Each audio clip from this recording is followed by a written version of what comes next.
ધાર્યું ન થયું અને સંતનું વ્રત તોડવું નથી. અને માં રડવા માંડી એટલે સ્વાભાવિક 7 વર્ષનું બાળક રડવા માંડ્યું. અને માં અને બાળકને રડતા જોઈ ખુદ ફરીદ રોને લગા. फरीद ने कहा माताजी जलेबी ला. बोले बाबा आपको रोजा है मार गोली. रोजो तूटे तो वांधो नहीं, पण तारू तारा बाळकનું હૃદય તૂટશે તો મારો ખુદા બહુ નારાજ થશે. સંત પદાર્થને નહીં જોવે, સંત મારા તમારા પ્રેમને જોશે. એટલે સાચા સાધુને રાજી કરવા હોય તો પદાર્થોના નાટક બંધ કરો, उसके अभिनय बंद कर दो. वो समझते हैं तुम कितने अभिनय कर रहे हो. प्रेम दो, वास्तविकता दो, जैसे हो रजू हो जाओ. यदि ऐसा हुआ तो वो संत तुम्हें भगवंत की यात्रा करा सकते हैं. कि ત્યાં નથી પડદો ચાલતો ભાઈ, ત્યાં નથી ખોટું ચાલતું. સંતો પ્રેમથી ખુશ થાય છે, પદાર્થથી નહીં. ત્યારે અત્યારે તો સનાતન ધર્મની મર્યાદા પાળવા માટે બહુ જવાબદારી છે આપણી. ગુરુને ઠપકો ન દેવાય. રામ સમજી ગયા વશિષ્ઠ બાપજીને હું કહું કે તમે ભૂલ કરો છો, ગુહને ગળે લગાડો તો અપરાધ થઈ જાય. તેથી સરકારે અમારે સંતો કહે યુક્તિ કરી ગુહરાજનો હાથ પકડી નજીક ઉભો રાખ્યો અને બાપજીને કહ્યું બાપજી આપે અમને ઓળખ્યો, આ મારો મિત્ર ગુહ, આ મારો સખો. હાથ પકડી રાખ્યો રામે. બાપજી આ મારો છે. અને જ્યાં મારો કહ્યું ત્યાં તો રામ સખા મુનિ બરબસ भेटा. एक क्रांति घट गई. महाराज वशिष्ठ जी हर बंधन को तोड़ के दौड़े. आ गुह ગુહરાજ પાછો પડ્યો. બાપજી આપને સ્નાન કરવું પડશે કે હવે એ બધું ખલાસ થઈ ગયું. જેને રાઘવ અપનાવે એને મારે અપનાવવામાં શું વાંધો. વશિષ્ઠજી જ્યાં ગુહને ભેટ્યા, દેવતાઓએ ગુહના ઉપર પુષ્પની વૃષ્ટિ કરી. તબ રામ કે આંખ में आंसू आ गए. धन्य हो एही सम निपट नीच को नाही, અને બળ વશિષ્ઠ સમ કો જગમાં. આના સમાન નીચ કોણ અને આના સમાન મહાન કોણ. વશિષ્ઠ અને ગુહ ભેટ્યા. રામ રાજ્યનું એક અગત્યનું સોપાન સર થઈ ગયું. ગુહરાજ ધન્ય બની ગયો. બાપજીના ચરણારવિંદમાં વંદન કરે છે. અતિ આનંદ. દરેક વ્યક્તિને પરમાત્મા દર્શન આપે છે, મળે છે. અને પછી તો માતાઓને જયારે મળ્યા, તુલસી કહે પ્રથમ રામ ભેટી કૈકેયી, પ્રથમ રામ ભેટી કૈકેયી, સરલ સ્વભાવ ભગતિ મતિ ભેઈ, સરલ સ્વભાવ પગ પરિકીર્ણ પ્રબોધ બહોરી, પગ પરિકીર્ણ પ્રબોધ, પગ પરિકીર્ણ પ્રબોધ બહોરી, પગ પરિકીર્ણ काल कर्म विधि सिर धरी खोरी, काल कर्म विधि. સૌ પ્રથમ ભગવાન રામજી કૈકેયી માના ચરણારવિંદમાં વંદન કરે છે. ભેટી પડ્યા છે. પહેલા સંતો કહે પહેલા કૈકેયી માને શું કામ ભેટ્યા? એક કારણ તો એ કે કૈકેયી માના મનમાં સ્વાભાવિક સંકોચ હશે, દુઃખ હશે કે મેં રામને વન આપ્યું. એટલે માનો દુઃખ ઓછું થાય અને સંકોચ ન રહે કે માં તારે જરાય સંકોચ પામવા જેવું નથી, મારા હૃદયમાં તારું જે સ્થાન છે હજી એમનેમ છે. એટલે હૃદય લગાડ્યું. અથવા તો હૃદય લગાડીને રામજી એમ કહ્યું કે માં અયોધ્યામાં મારી હૃદયની ઈચ્છા ત્યાં પૂરી કરી છે, માટે હું તને હૃદય લગાડું. મારી ઈચ્છા હતી શાસન ભરતને મળે, મને વનવાસ મળે, એ ઈચ્છા તમે પૂરી કરી. અથવા તો કૌશલ્યા મોટા હોવા છતાં રામજી કૈકેયીને પહેલા મળ્યા. એનું કારણ રાજનીતિનો પ્રયોગ. કારણ કે રાજનીતિમાં નિયમ છે, ઉંમરમાં મોટા હોય એ રાજમાતા ન કહેવાય. જેનો પુત્ર રાજા બનવાનો હોય એની માતા રાજમાતા ગણાય. ગાદી મને નથી મળી ભાઈ, ગાદી પિતાજીએ તને આપી છે. એટલે તારી ભરતજીની માતા જ રાજમાતા કહેવાય. માટે માં તમારો ભરત ગાદીપતિ બનવાનો પિતાની આજ્ઞા પ્રમાણે. માટે રાજમાતા તમે છો. રાજનીતિના નિયમ પ્રમાણે રાજમાતાને પહેલું મળવું જોઈએ. એટલે દરેક રીતનો વિચાર કરી કૈકેયી માને પહેલા ભેટ્યા છે. અને પછી રામ પગમાં પડી, માં રડી પડ્યા ત્યારે માને બોધ આપે છે, માં જરાય ચિંતા કરીશ નહીં. આ તો બધું કાળ કર્મ વિધિ શિર ધરી ખોરી. કાળ કર્મ અને દૈવનું આ કારણ છે એમ કહી માનો બહુ હળવો કર્યો. સુમિત્રા માને વંદન કરી. માતાજી કંઈ બોલી શક્યા નહીં, પ્રેમાશ્રુ આંખમાં આવી ગયા. અને કૌશલ્યા માને વંદન કરે ત્યારે કરુણા રેલાઈ ગઈ. ભરત, લખન, શત્રુઘ્ન, ગુહ પણ વંદન કરે છે માતાઓને. બધાને સાથે લઈ રામજી આશ્રમમાં પધારે છે. પાવન આશ્રમ ગવન કીએ ભરત, લખન, રઘુનાથ. આશ્રમમાં આવ્યા, બાકીનો સમાજ જ્યાં જગ્યા મળી ત્યાં મુકામ કરી ચૂક્યો. રામ, લખન, ભરત, ગુહ, માતાઓ, વશિષ્ઠ આદિ સંતો, સચિવો, મુખ્ય મુખ્ય વ્યક્તિઓ આશ્રમમાં. જાનકીજીએ જોયું બાપજી પધાર્યા અને વૈદેહી દોડી વશિષ્ઠજીના ચરણારવિંદમાં જ્યારે પ્રણામ કરે છે અને વૈદેહીને જોઈ અવધવાસીઓ દુઃખી થઈ ગયા. ત્રણેય માતાઓને જ્યારે સીતા પગે લાગે, સાસુઓ રડી પડે. સીતાને જોઈ કૌશલ્યામાં ભેટી પડ્યા, મસ્તક ઉપર હાથ ફેરવી પુત્ર વધુ માટે એક બાબતનું હૃદયમાં ગૌરવ લેવા લાગી. માં કે ધન્ય રઘુકુળની પુત્ર વધુ, તે અમને તારી દીધા બેટી. તુલસીદાસજી વર્ણન કરે પણ હજી કોઈને ખબર નથી. વશિષ્ઠ મહારાજ માયિક ગતિનું વર્ણન કરવા લાગ્યા. સંસાર છે, આવવું જવું, આ તો જગતનો ક્રમ છે. આવી ચર્ચા વશિષ્ઠજીએ શરૂ કરી. રામજીને સંદેહ થયો, બાપજી આવો વિષય કેમ લે છે? પણ ધીરે ધીરે આઘાત ન લાગે એટલા માટે માયિક ગતિનું વર્ણન કરતા કરતા ભગવાન વશિષ્ઠજીએ રાઘવને કહ્યું, રાઘવ બીજું તો કઈ નહીં, એક મુશ્કેલી આવી ગઈ. શું બાપજી? રાઘવ, સુમંતજી સમાચાર લાવ્યા કે હવે 3 માંથી કોઈ અયોધ્યા નહીં આવે. બસ પછી મહારાજ દશરથજીએ પ્રાણ છોડી દીધા. રાજવીનું અવસાન થઈ ગયું છે ભાઈ. મહારાજ દશરથજીનું અવસાન એ શબ્દ જ્યારે સાંભળ્યા ત્યારે તુલસીએ લખ્યું, અખિલ બ્રહ્માંડના નાયક રડ્યા. કારણ મરણ હેતુ નિજ નેહ નિહારી. પોતાના નેહ માટે પિતાએ પ્રાણ છોડ્યો. જગદીશની આંખમાં આંસુ આવ્યા. કૌશલ્યાની ગોદમાં મસ્તક મૂકી જાનકી રડી પડ્યા. લક્ષ્મણજી સુમિત્રાની પાસે રડી પડ્યા. પિતાજીના મૃત્યુના સમાચારે આજ ફરી ચિત્રકૂટને આંસોડામાં ડૂબાડ્યું. ભરત રડ્યા, લોકો રડ્યા, ભીલો રડ્યા, ઋષિઓની આંખમાં આંસુ આવ્યા છે. આજે જ અવધેશનું અવસાન થયું હોય એવી કરુણા ચિત્રકૂટમાં રેલાઈ ગઈ. એક દિવસ અને એક રાત બાબાજીના મત પ્રમાણે કોઈએ જળ ન પીધું. વ્રત નિરંબુત હિ દિન સબકી નહા. આખા સમાજે નિર્જળા દિવસ વિતાવ્યો. બીજા દિવસની સવારે વશિષ્ઠ મહારાજે રામજીને જે જે સૂચના આપી તે રામજીએ પિતાની પાછળ કરવું જોઈએ તે બધું કર્યું. મંદાકનીમાં સ્નાન કરી બધા જ પિતૃ ઋણમાંથી મુક્તિ માટે એક પછી એક બધું જે કંઈ કરાવવાનું હતું તે કર્યું. આ રીતે ચિત્રકૂટમાં એક કરુણા રેલાયેલી. 24 કલાક આ રીતે વીત્યા. બધી ક્રિયા થઈ. ભગવાનને થયું ગઈકાલથી કોઈએ જળ પણ પીધું નથી, બધા જ ભૂખ્યા છે. ભીલોનો સમૂહ રામજીની પાસે આવ્યો તો ભગવાને ભીલોને કહ્યું, ફળ ફૂલની કાવડો ભરી ભરી વશિષ્ઠજીની પાસે હાજર કરો. બાપજી સૂચના આપે તે રીતે બધા જ અતિથિના દ્વારે તમે પહોંચાડો. ભીલો ફળ ફૂલની કાવડો લાવવા લાગ્યા.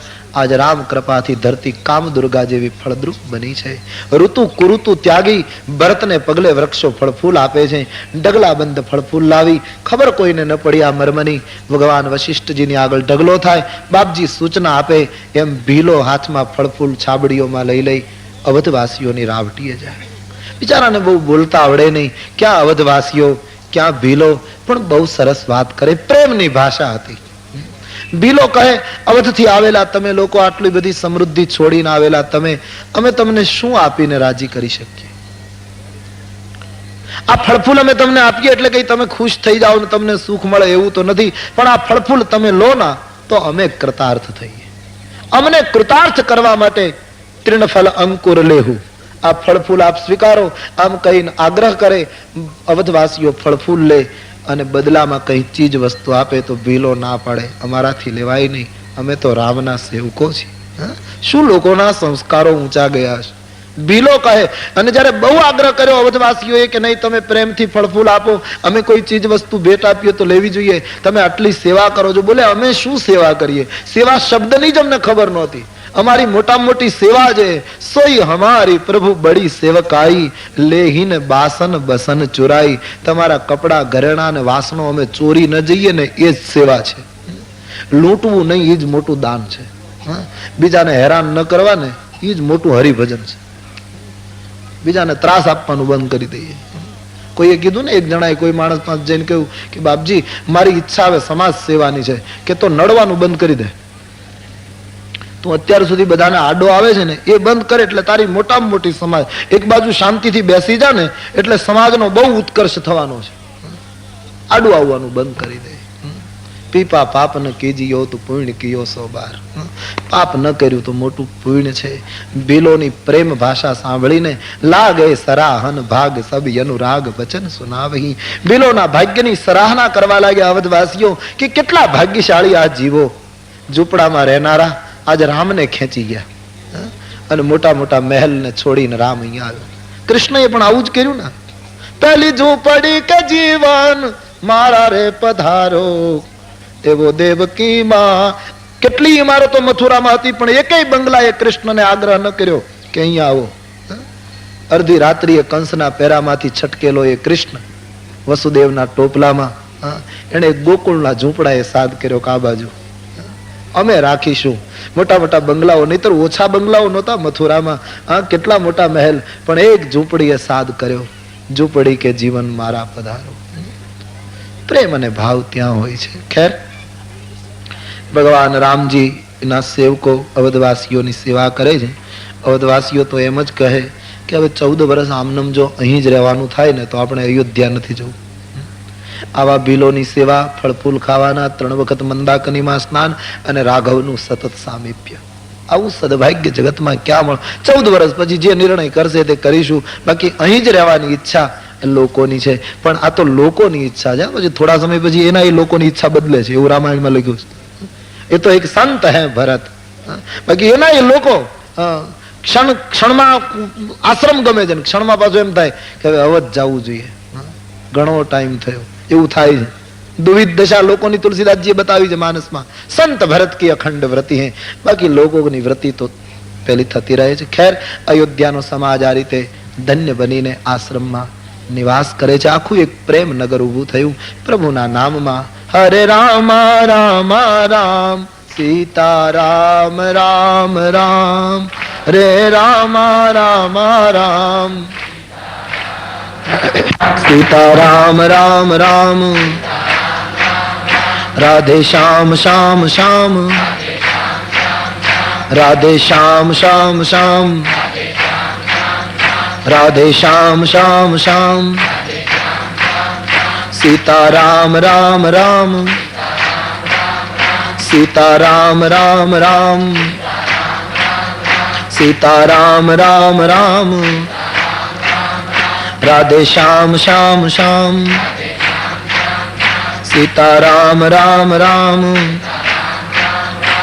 અવધવાસીઓ ચિત્રકૂટના નિવાસથી એટલા તો ખુશ છે કે તુલસી ઉપમા આપે પહેલો વરસાદ પડે અને પહેલા વરસાદની અસરથી જેમ જમીનમાં રહેલા જીવો દેડકાઓ અને મોરલાઓ જેટલા પ્રસન્ન થાય પહેલા ઝાપટાથી, પહેલા વરસાદથી, એટલો આનંદ આજ અવધવાસીઓનો છે. માનો અહીંથી કોઈ વિદાય ના આપે તો સારું. દિવસો વીતવા લાગ્યા. ભગવાન રામજીને સંકોચ થવા લાગ્યો કે આટલી સંખ્યામાં આવેલી અવધના આ જનતા, એની યોગ્ય વ્યવસ્થા તો જંગલમાં થઈ શકે નહીં. માતાઓ, ગુરુદેવ, ભરત આ બધા અસુવિધામાં રહે એ રામજીને ગમ્યું નહીં. અને તેથી વશિષ્ઠજીની પાસે જઈ ભગવાન રામજીએ કહ્યું, બાપજી, બધાની વ્યવસ્થા તો અહીં થઈ શકતી નથી. બધાએ કૃપા કરી અમારી સંભાળ લીધી, પણ પ્રભુ હવે આપ જે આદેશ આપો તે હું કરું, ભરત કરે અને નાગરિકો કરે. કારણ કે અહીં તો સુવિધા તો આપી શકાતી નથી ગુરુદેવ. રામજીને વશિષ્ઠજીએ કહ્યું, એ તો આપના સ્વભાવનું પરિણામ છે મહારાજ, આપની મહાનતા છે. બાકી અહીં આવ્યા પછી રામજી કોઈ દુઃખી નથી. દુઃખ તો અવધમાં હતું, જેણે અવધ જોઈ હોય એને ખબર પડે. એ અવધ છોડીને આજ તમારા સામીપ્યમાં લોકો કેટલા ખુશ છે. છતાંય અમને લાવનાર ભરત છે, હું ભરતજીને વાત કરીશ અને ભરતજીની સાથે નિર્ણય લેવાયા પછી કંઈક નિર્ણય થાય. આમ રામજીને વિદાય આપી. આ બાજુ ભરતજી એકલા છે. મનમાં વિચાર કરે શું થશે. એક વિચાર આવે છે, પિતૃ આજ્ઞા કરતા ભારતીય પરંપરામાં ગુરુ આજ્ઞા વધારે શ્રેષ્ઠ ગણાય છે. અને જો ગુરુદેવ રામને એમ કહે કે મારી આજ્ઞા છે તમે અયોધ્યા આવો, તો પિતૃ આજ્ઞા તોડીને રામને અવધ આવવું પડે. પણ વશિષ્ઠ ગુરુ તો સાધુના પક્ષમાં છે, એ કોઈ દિવસ રામને આવું કહેશે નહીં. ભરતજીને બીજો વિચાર આવ્યો, કૌશલ્યામાં જો હઠ કરે તો કદાચ રામ આવે. પણ ભરતજીને થયું, રામ જનની હઠ કરહી કી કાઉ. રામની જનેતા હઠ નહીં કરે. પણ ત્રીજો વિચાર જયારે પોતાનો આવ્યો ત્યારે ભરતજી દુઃખી થઈ ગયા. મોહિયાનું ચર कर केतिक बाता अनुसर कर केतिक बात। ભરતજી કહે હું કઈક નિર્ણય કરું પણ હું તો અનુચર છું, મારું તો શું આમાં બોલવું? કારણ તે હિમહ કુસમય વામ વિધાત, એમાં મારો કુસમય, મારો વિધાતા અવળો થયેલો, આમાં મારું બોલવું તો બિલકુલ નિરર્થક. ભરતજી જેમ તળાવમાં પાણી ઘટવા મળે, ન પાણી રહે ન સાવ કાદવ થઈ જાય અને વચ્ચેનો અર્ધદગ્ધ કીચડ થાય ને અંદર માછલી હોય, એને ન જીવી શકાય ન મરી શકાય, એવી દશા ભરતના માનસની છે. શું કરવું? અને એમાં વશિષ્ઠજીએ નિમંત્રણ આપ્યું, ભરતને બોલાવ્યા. ભરતજી બાપજીની પાસે અવધનો સમાજ ભેગો થયો. રામજીના મનના વિચારો વશિષ્ઠજીએ ભરત આગળ મૂક્યા કે રામજી આમ કહેતા હતા, શું કરવું માટે ભરતજી? આપણે બધા આવ્યા તો છીએ, આપણે હવે શું નિર્ણય કરવો? આમ ભરતને પૂછ્યું. એ વખતે ભરતજીને દુઃખ થયું. ભરતજી ભગવાન વશિષ્ઠજીને કહે, બાપજી આપ રઘુકુળ ગુરુ, મંત્ર દ્રષ્ટા મહાપુરુષ, વિધાતાના લેખને પલટવાની શક્તિ આપનામાં, અને આપ મને એમ કહો કે નિર્ણય શું કરવો? બાપજી હવે મને એમ લાગે છે કે મારો વિધાતા ખરેખર રૂઠી ગયો છે. આજ મારા પિતાજીની ઉપસ્થિતિ હોત મહારાજ તો મારે આ ઘટના ન ઊભી થાત. આમ ભરતજીને થોડું લાગી આવ્યું. વશિષ્ઠજી એકદમ નિવેદન કર્યું, નહીં ભરતજી, મારો કોઈ એવો આશય નહીં, પણ રામજી સંકોચ અનુભવે છે, આપણે કંઈક તો નિર્ણય કરવાનો ભાઈ. અને એક પ્રસ્તાવ આવ્યા છે વિચારણામાં. એક પ્રસ્તાવ એવો પણ આવ્યો કે રામ અને લક્ષ્મણ અયોધ્યા આવે અને એને બદલે ભરત અને શત્રુઘ્ન 14 વર્ષ વનવાસ ભોગવી આવે. દશરથજીને માટે રામ અને ભરત ડાબી જમણી આંખ હતી, એટલે ભરત શત્રુઘ્ન જે આવે તો બહુ પેલું ન થાય, અવધને રામનું સામીપ્ય મળે, ભરતજી વનમાં રહે એટલે એને નિરાત. અને આ પ્રસ્તાવ જ્યારે આવે છે ત્યારે ભરતજીને જે આનંદ થયો છે તેનું વર્ણન મુશ્કેલ. એ સમયે ભરતજીને એમ થયું કે જાણે આજે રામનો રાજ્યાભિષેક થયો અને મારા પિતાજી સ્વર્ગમાંથી પાછા નીચે આવ્યા. જનુ જીએ રાવ, રામ ભય રાજા. અને એમણે એમ કહ્યું કે બાપજી, જો રામ લક્ષ્મણ ઘરે આવે ને એના બદલામાં મારે વનમાં જવું હોય, જવાનું થાય તો બાપજી સારું લગાડવા નથી કહેતો, ચરણ દુહાઈ ખાઈને કહું છું કે 14 વર્ષ નહીં, કાનન કરહું જન્મ ભરી બાસુ. આખું જીવન કઈ કઈનો દીકરો વનમાં કાઢી નાખે, આના કરતા મારું. પણ બાપજી આપ જે કહો છો ને એ કરજો. બોલે આ તો પ્રસ્તાવ છે, નિર્ણય નથી. નિર્ણય તો રાઘવેન્દ્ર પાસે થઈ શકે. આખી સભા રામની પાસે ગઈ છે. વશિષ્ઠજીએ રામજીને આગળ કહી દીધું છે કે રાઘવ, ભરતનો વિનય સાંભળો, એના ઉપર વિચાર કરો અને પછી સાધુ મત લો, લોકોનો મત લો, રાજનીતિનો મત લો અને વેદ મત લઈને પછી કોઈ એવો નિર્ણય કરવો સર્વ સુસંગત હોય તેવો. પણ વશિષ્ઠજી બડે બુદ્ધિમાન, એમણે કહ્યું કે ભરત કહે એના ઉપર રામે તમે વિચાર કરવાનો, અને વિચાર કરીને નિર્ણય કરતા પહેલા કરહું સાધુ મત. પેલા સાધુઓને પૂછો. કેટલી સાધુ સત્તા રાજ્ય સત્તા ઉપર કામ કરતી હશે. એમ કહેવાય છે કે દશરથજીના શાસન ઉપર ઋષિઓનું શાસન હતું. બિના પૂછે કોઈ નિર્ણય રઘુકુળમાં થતો નતો, વશિષ્ઠજીને પૂછ્યા વગર. ઋષિ સત્તા, સંત સત્તા એ રાજ્ય સત્તાના ઉપર હતી આપણા ભૂતકાળમાં. સાધુ મત લેવાતો હતો રાજનીતિમાં. અત્યારના શાસન પદ્ધતિઓમાં આપણે જોઈએ છીએ જગતમાં સાધુ મત બિલકુલ ઉડી ગયો, તદ્દન નીકળી ગયો સાધુમત. સાધુમત બિલકુલ લેવાતો જ નથી. લોકમત ઉપર બધો આધાર. લોકમત તો ગમે તે રીતે ખરીદાય, આખી દુનિયા જાણે. 11 રૂપિયાનો સાડલો, 5 રૂપિયાની બોટલ. લોકમત ખરીદવું એ કઈ બહુ મોટી વાત છે? સાધુ નહીં ખરીદાય. ત્યારે એ સાધુ મત નહીં તો કોઈને હવે પડી નથી. સર સાધુ તો ખરીદાય નહીં. ત્યારે પહેલા તો વશિષ્ઠ કહે કરહું સાધુ મત, સાધુઓનો મત લો, બાદ મેં લોકમત. કેવળ લોકમત ઉપર જે શાસન હોય ને એ શાસન પૂर्ण पुष्ट न गणाए. जहां तक रामचरित मानस नो अभिप्राय है, हम तो उसकी बुनियाद पर बोल रहा, वरना हमें राजनीति से कोई ताल्लुक ही नहीं. लेकिन जहां तक तुलसी ने जो बातें लिखी हैं उसकी कुछ बातें कर रहा हूं. तो साधु मत, लोकमत, नृपनय અને વેદ મત, આના ઉપર આપ નિર્ણય કરો. રામજી ઉપર જવાબદારી આવી તો રામજીએ કહ્યું, બાપજી મારે શું બોલવાનું હોય, હું તો એટલું જ કહીશ, ભરત જે કંઈ કહે એ કરીશ. તમામ જવાબદારી ભરત ઉપર. કેટલી શરણાગતિ છે પ્રભુની. મારો ભરત જેમ કહે, મને ખબર છે ભરત એવું જ કરશે જેમાં બધાનું ભલું હશે. ભરત જેમ કહેશે એમ કરીશ. જવાબદારી ભરત ઉપર. ભરતજીને થયું મારા જેવો સામાન્ય માણસ આજ ઋષિ સભામાં રામ મને કહે કે ભરત, એનો અર્થ એમ થાય કે ભરત જો સહેજ પણ એમ કહી દે કે મહારાજ જો હું કહું એમ તમે કરવાના હો તો તમે ઘરે અયોધ્યા આવો, તો રામની પૂરી તૈયારી અયોધ્યા જવાની. અને ભરતને રાજી કરવામાં પિતાની આજ્ઞા તૂટે તો રામજીને એનો જરાય ખટકો નથી. સંતના પ્રેમ આગળ પિતૃ આજ્ઞા તોડવા રામ તૈયાર થઈ ગયા, એક સંતને રાજી કરવા માટે. આ છે પ્રભુની દ્રષ્ટિમાં સંતનું સ્થાન. મોરે મન પ્રભુ અસ બિસ બાસા, રામતે અધિક રામ કરદાસા. तुलसी ने बहुत सुंदर उपमा दी कि राम सिंधु છે, એમાં તો બે મતની સાગર છે, કૃપા કા સિંધુ હે वो, હા, પણ સંતો વાદળ છે. સાગરના ખારા પાણીને એ મીઠા કરીને લોકના હૃદય સુધી પહોંચાડે છે. કેટલાયના જીવનની ખેતી હરિયાળી કરી મૂકે છે. રામ સિંધુ ઘન સજ્જન ધીરા અને ચંદન તરુ હરી, પણ સંત સમીરા. ભગવાન ચંદનનું વૃક્ષ છે, સંતો સમીર છે, ચંદનની સુવાસને જગત ઉપર ફેલાવનાર. તો સંતનું સ્થાન પ્રભુના હૃદયમાં ઘણું રહ્યું. તેથી ભગવાને બધું ભરત ઉપર છોડ્યું. ભરત કહે હું એમ કરું. દેવતાઓ તકલીફમાં મુકાઈ ગયા કે ભરતજી તો હમણાં જ એમ કહે છે ઘરે જાઓ એટલે આપણી બાજી બગડશે. દેવતાઓ એ ઊંચા છે પણ એની કઈ સ્થિતિ તો બહુ સારી નથી. એ લોકો એટલા બધા વિશ્વાસુ તો છે જ નહીં કે સંત ઉપર કે ભગવાન ઉપર બરાબર વિશ્વાસ મૂકી શકે. એ તો નથી, એ તો ડોલતું આસન છે લોકો. પણ ભગવાનને પૂરી ખાતરી મારો સંત જગતના કલ્યાણનું જ પગલું ભરશે. અને સંતને પ્રભુ ઉપર ખાતરી હોય છે કે મારો પ્રભુ કોઈ દિવસ પેલું ન કરવા. નહીતર તો અંગદ કેમ સીતાજીને હોડમાં મૂકી શકે રાવણના દરબારમાં કે મારો પગ ઊંચો થાય સીતાના. પણ એને ખબર છે કે રામ સદા સેવક રુચિ રાખી. એ તો દસ્તાવેજ કરેલો છે, મુદ્રા લેખ છે પ્રભુનો સંતની ઈચ્છામાં પોતાએ હા પાડે. એટલે કે કહેવાનો મૂળ અર્થ એ છે કે સંત રાજી રહેતો હોય તો પ્રભુ પોતાની પ્રતિજ્ઞા જતી કરે. જેમ મહાભારતનો પ્રસિદ્ધ પ્રસંગ, ભીષ્મએ પ્રતિજ્ઞા કરી કે કૃષ્ણના હાથમાં હથિયાર લેવડાવું, અને કૃષ્ણની પ્રતિજ્ઞા કે હું માર્ગદર્શન આપીશ, રથ ચલાવીશ, હાથમાં હથિયાર નહીં લઉં. અને ભીષ્મની સામે પ્રતિજ્ઞા કે કૃષ્ણના હાથમાં ન લેવડાવું તો ગંગાનો દીકરો નહીં. એ વૃદ્ધ ભીષ્મ અને અર્જુન જયારે સામસામા કુરુક્ષેત્રના રણાંગણમાં ટક્કર લે છે ત્યારે પ્રસિદ્ધ મહાભારતની કથા, ખૂબ બાણ મારી મારીને અર્જુનને જયારે ઘાયલ કર્યા ભીષ્મ દાદાએ, ત્યારે ભગવાન કૃષ્ણ અકળાઈ ગયા કે ભીષ્મ કોપાયમાન થયા છે, અર્જુનને મુશ્કેલીમાં મૂકે છે, મારાથી હથિયાર તો લેવાય નહીં.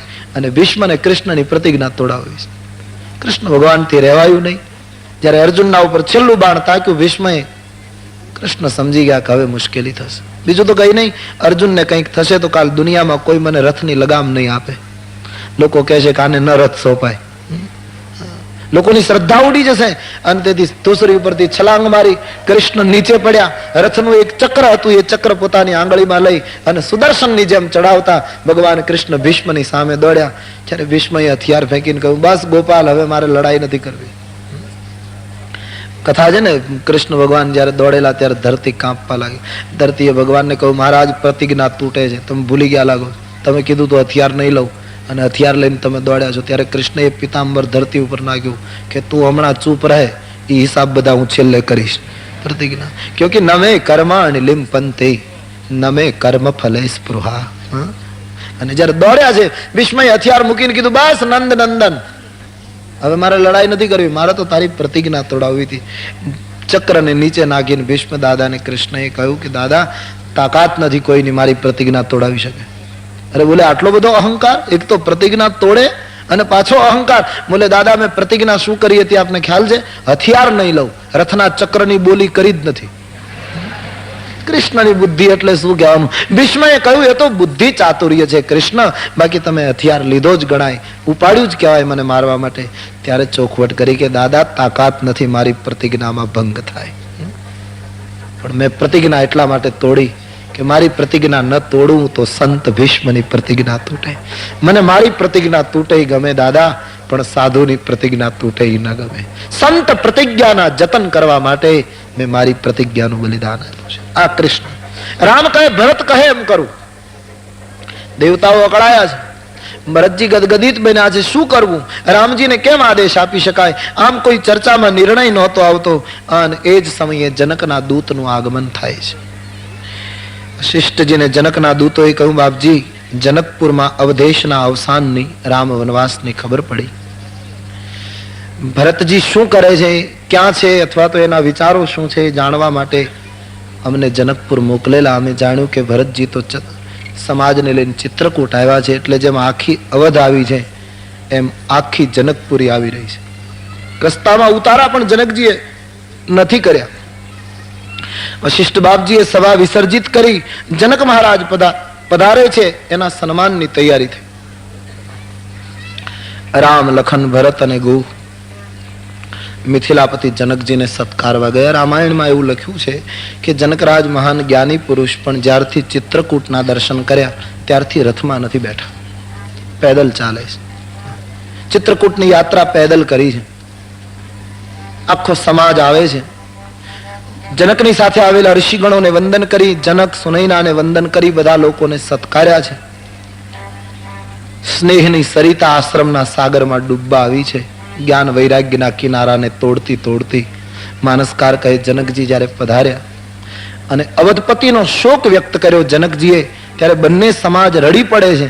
અને એ વખતે મહાત્માઓ બધાને આશ્વાસન આપે છે કે યે અમિત ઉપદેશ જહાં તહાં લોગન મુનિ બરન.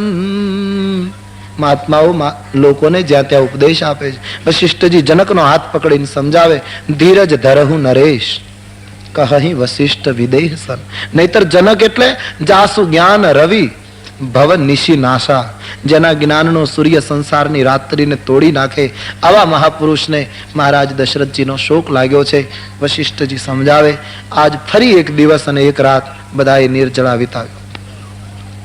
બીજા દિવસની સવારે બધાએ મંદાકનીમાં સ્નાન કર્યું. જનકના સમાજને બધે ઉતારા મળી ગયા. બે નગરી ભેગી થઈ એક ખૂબ જ વિશાળ સમુદાય ચિત્રકૂટમાં. જનકજી આવ્યા એટલે અવધવાસીઓને એમ થયું કે આ બાને થોડું રહેવાનું મળશે વધારે રામજીના પાસે. રાત્રિ પડે છે. બીજી રામાયણમાં પ્રસંગ આવે છે. મહારાણી સુનૈનાજી કૌશલ્યાજીને કહેવડાવે છે કે આપ કહેતા હો તો હું મળવા આવું. મર્યાદા. સેવકોની સાથે કૌશલ્યાજી કહેવડાવ્યું, જરૂર પધારે. સુનૈનાજી સેવકોની સાથે, દાસીઓની સાથે જનકપાટ મહિષી પધારે છે. સુમિત્રા, કૌશલ્યા અને કૈકેયી ત્રણેય સન્માને છે. અને સુનૈનાજીએ રામ જનનીના આગળ અવધપતિના અવસાનનો શોક વ્યક્ત કર્યો. જાનકીની માતા તરીકે એમને આ કરવું જોઈએ, વ્યક્તિગત મળવું જોઈએ. સુમિત્રા, કૌશલ્યા, કૈકેયી બધા આંખમાં આંસુ લાવી ગયા. સુનૈનાજીએ થોડી વિધિ ગતિનું વર્ણન કર્યું. એનો સ્વભાવ બાળક જેવો છે એમ કહીને થોડુંક વર્ણન કર્યું છે. દૂધના ફીણ ઉપર એ વજ્રની છીણી મૂકે છે એવો વિધાતાનો સ્વભાવ છે. આટલું કઠોર પણ વિધાતામાં છે એમ કઈ વિધિની નિષ્ઠુરતાનું થોડું વર્ણન કર્યું છે. સંતો એમ કહે છે એ વખતે સુમિત્રાજીએ સુનૈનાજીને એમ કહ્યું કે સુનૈનાજી, બીજું તો કઈ નહીં, રામ વનમાં, અવધપતિ સ્વર્ગમાં, આજ અયોધ્યા અનાથ બની ગઈ. ભટકતા ભટકતા અમે ચિત્રકૂટ આવ્યા છીએ. કોઈ નિર્ણય લેવાતો નથી. પણ બધા કરતા વધારે દુઃખ અમને એ છે કે અમે જનકજીને તમને મુખ નથી બતાવી શકતા. કારણ કે તમે ક્યારેય આવું ધાર્યું હશે કે તમારી પુત્રીને રઘુકુળમાં પરણાવ્યા પછી તમારી વૈદેહી ઉપર આટલા દુઃખો પડશે. સુનૈનાજીની આગળ સુમિત્રાએ જ્યારે આ વાત કહી ત્યારે સુનૈનાજી કહ્યું, દેવી એ તમારી મહાનતા છે. બાકી જે કઈ ઘટના ઘટી રહી છે આ તો યાજ્ઞવલ્ક્યએ પહેલેથી અમને કહેલું. સીતા ઉપર દુઃખ પડશે, આ રીતનું બધું બનશે, છેલ્લે બધું સરખું થશે, આ બધું જ યાજ્ઞવલ્ક્યએ ભાખી આપેલું. એટલે અમે જાણતા જ તા, માટે તમારે દુઃખી થવાની જરૂર નથી. એમ જાનકીની માતાએ વિવેકથી સુમિત્રા, કૌશલ્યા અને કૈકેયીનો બોજ હળવો કરી નાખ્યો. આનું નામ સંબંધ. દુઃખ ઓછું કરી નાખ્યું. જે બનવાનું હતું અમને ખબર હતી, આમાં કોઈ દોષી નથી. આ તો કાલ કર્મ કામ કરે છે. પછી કૌશલ્યાજી બોલ્યા છે, સુનૈના દેવી, ઘણી રાત્રિ વીતી ચૂકી છે, આપ વિશ્રામ લો. પણ એક વિનંતી, મહારાજ જનકજીને મારા વતી કહેજો કે અયોધ્યાની ગાદી માટે ગમે તે નિર્ણય કરે એમાં હું મોટી છું, એટલે મને કોઈ પૂછવાનો આગ્રહ ન રાખે. કોઈ પણ જાતનો નિર્ણય મને સ્વીકાર્ય છે. રામ જનની કહે. પણ સુનૈનાજી એક પ્રાર્થના, જનકજીને ખાસ કહેજો કે વશિષ્ઠજીની સાથે ચર્ચા કરી ગમે તે નિર્ણય કરે, પણ એવો એકેય નિર્ણય ન કરે જેમાં ભરતનું અંતઃકરણ દુભાય. માતાજી, હું જીવું છું કેવલ ભરત માટે, અને મેં મારા જીવનમાં અત્યાર સુધીમાં રામના સોગંદ ક્યારેય હું બોલી નથી. આજે રામની કસમ ખાઈને કહું છું કે ભરત દુભાશે ત્યારે હું નહીં જીવી શકું. મને ભરતની ખૂબ ચિંતા છે. કૌશલ્યાજીના વિચારો જોઈ સુનૈનાજીને થયું કે માં તમારા પેટે બ્રહ્મને જન્મ લેવાની ઈચ્છા થાય એમાં નવાઈ શું. સીતાજી માટે આગ્રહ કર્યો, આપ કહેતા હો તો હું જાનકીને મારા ઉતારે લઈ જાઉં. સીતાજીને સાદ કર્યો છે. માતાજીની સાથે પિતાને મળવા માટે કૌશલ્યાએ કહ્યું, જાનકી બેટી જાઓ. સુનૈના પોતાની પુત્રીને લઈને ઉતારે આવે છે. અડધી રાત્રિ થઈ ચૂકી હશે. વશિષ્ઠજીની સાથે રાજનૈતિક મુદ્દાની ચર્ચા પૂરી કરી જનકજી વિશ્રામ લેવા માટે જ્યારે ઉતારે આવે, આજ આટલા સમય પછી જનક પોતાની દીકરીને મળવાના છે. જનકપુરમાંથી આટલી લાડથી ઉછેરીને મોટી કરી વળાવેલી પુત્રી આજ એનું ભાગ્ય કેવું, ચિત્રકૂટના જંગલમાં પિતાને મળવાની છે. જનકનો પ્રવેશ, જાનકીએ પિતાને જોયા, પિતાએ પુત્રીને જોઈ અને બાપ દીકરીનો સંબંધ. તુલસી કહે, જાનકીજી દોડ્યા, જનકના પગમાં પ્રણામ કરીને કહ્યું, બાબા વૈદેહી પ્રણામ કરે છે. અને વૈદેહીનું સુકાઈ ગયેલું શરીર જોઈ જનકના નેત્રો ભરાઈ ગયા. કેવલ એટલું બોલ્યા માનસમાં, પુત્રી પવિત્ર કિયેવું કુલ દઉં. બેટી તે અમારા બંને કુળને પવિત્ર કરી નાખ્યા. બેટા દીકરો હોય ના તો એક પિતાનું જ કુળ તારે છે, પણ પુત્રી તો પિતા અને સસુર બંને કુળને તારે. જાનકી અમને ધન્ય કર્યા બેટી. પિતા છું, તારા વખાણ કરવું એ યોગ્ય ન કહેવાય સીતા, પણ ગંગા તો જ્યાંથી નીકળી અને જ્યાં ભળી ગઈ ત્યાં તટવર્તી પ્રદેશોને જ પાવન કરી શકી. તારા ચરિત્રની ગંગા તો ભૂગોળને ચીરતી ચીરતી આખા જગતને પાવન કરશે. ધન્ય બેટી. જાનકીજીને પણ સંતોષ થઈ ગયો કે મારા પિતાજીએ મારા સંસ્કારોથી સંતોષ લીધો, એનો દીકરીને સંતોષ, દીકરીનું જીવન જોઈને પિતાને સંતોષ. માતા પિતાની વચ્ચે સીતા બેઠા છે અને માતા પિતાને દુઃખ થાય છે ને, સ્વાભાવિક છે. દીકરીનું દુઃખ મા બાપ ન જોઈ શકે એટલે સીતાજી આમ વાત ફેરવી નાખે છે. સીતાજી પિતાજીને કહે, પિતાજી વનમાં આવ્યા પછી અમે બહુ સુખી છીએ. બાપુજી ભીલો અમારી બહુ સેવા કરે છે.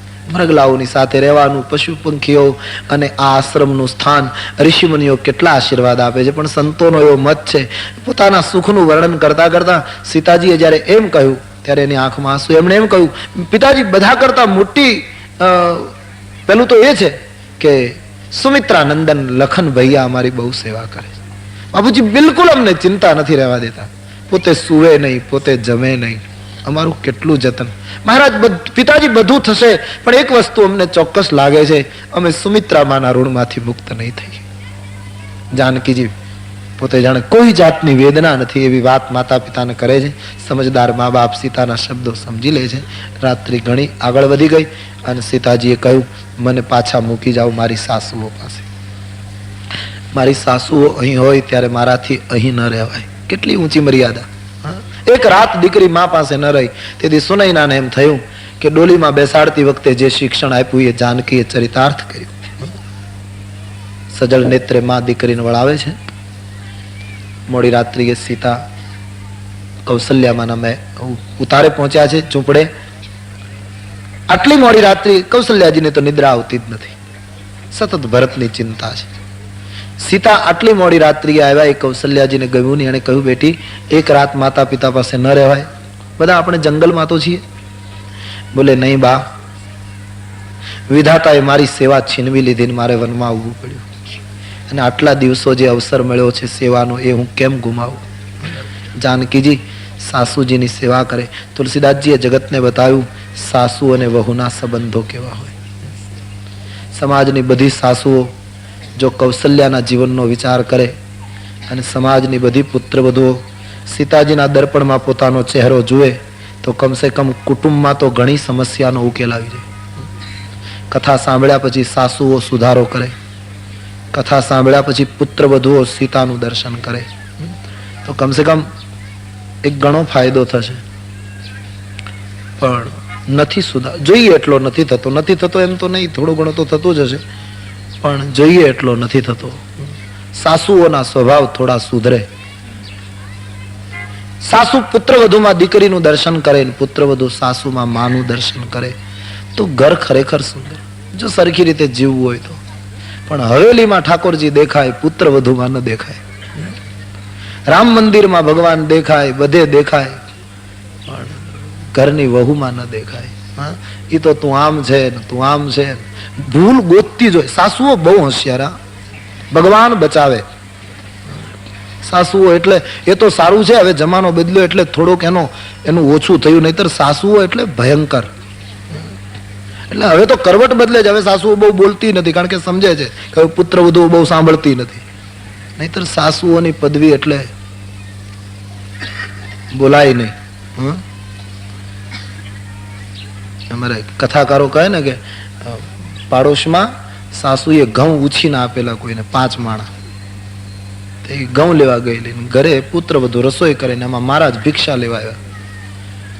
પુત્ર વધુ બિચારી રસોઈ કરતી હતી, તેને કીધું બાપજી તમે એમ કરો ને, ચક્કર મારી પછી આવો એટલે આખી થાળી જ આપી દઉં, પીરસી દઉં. ભલે બેટા હું ચક્કર મારી આવું. એ બીજું ત્રીજું ઘર આમ કરતા કરતા બીજી ગલીમાં ભિક્ષાનદેહી કરતા કરતા ગયા, તો એ ઘરે પહોંચ્યા જ્યાં પેલી પુત્ર વધુની સાસુ ઘઉં લેવા ગઈ હતી. એ 5 માણા ઘઉંનું પોટલું બાંધીને બેઠેલી વાતો કરે, 11 ક્યારે છે. સાસુ 11 ની વાતો બહુ કરતી હોય, એકાદશી કેદી છે, આમ બધી વાતો કરે. એમાં પેલા મહારાજ આવ્યા ભિક્ષાનદેહી, અને પેલી ઘઉંનું પોટલું લઈને બેઠેલી સાસુએ મહારાજને પૂછ્યું અમારે ઘરે ગયા હતા? કહે ગયો તો. ભિક્ષા આપી? બોલે તમારા પુત્ર વધુ રસોઈ કરતા હતા. એમણે એમ કહ્યું બાપજી તમે ચક્કર મારીને આવો પછી આખી થાળી પીરસી દઉં. કહ્યું કે નહીં તમને ના કેમ પડાય? બોલે ના નથી પાડી, મને એમણે કહ્યું કે હું તમને જમાડી જ દઉં. એટલે મેં કહ્યું સારું. કહ્યું કે નહીં એ ના જ કેમ પડાય? કહે ના નથી પાડી, તમે શું કામ બૂમો પાડો? તમારા પુત્ર વધુ ક્યારેય ભિક્ષા નહીં, કે એ સાસુ છે કે હું, એનાથી ના જ કેમ પડાય?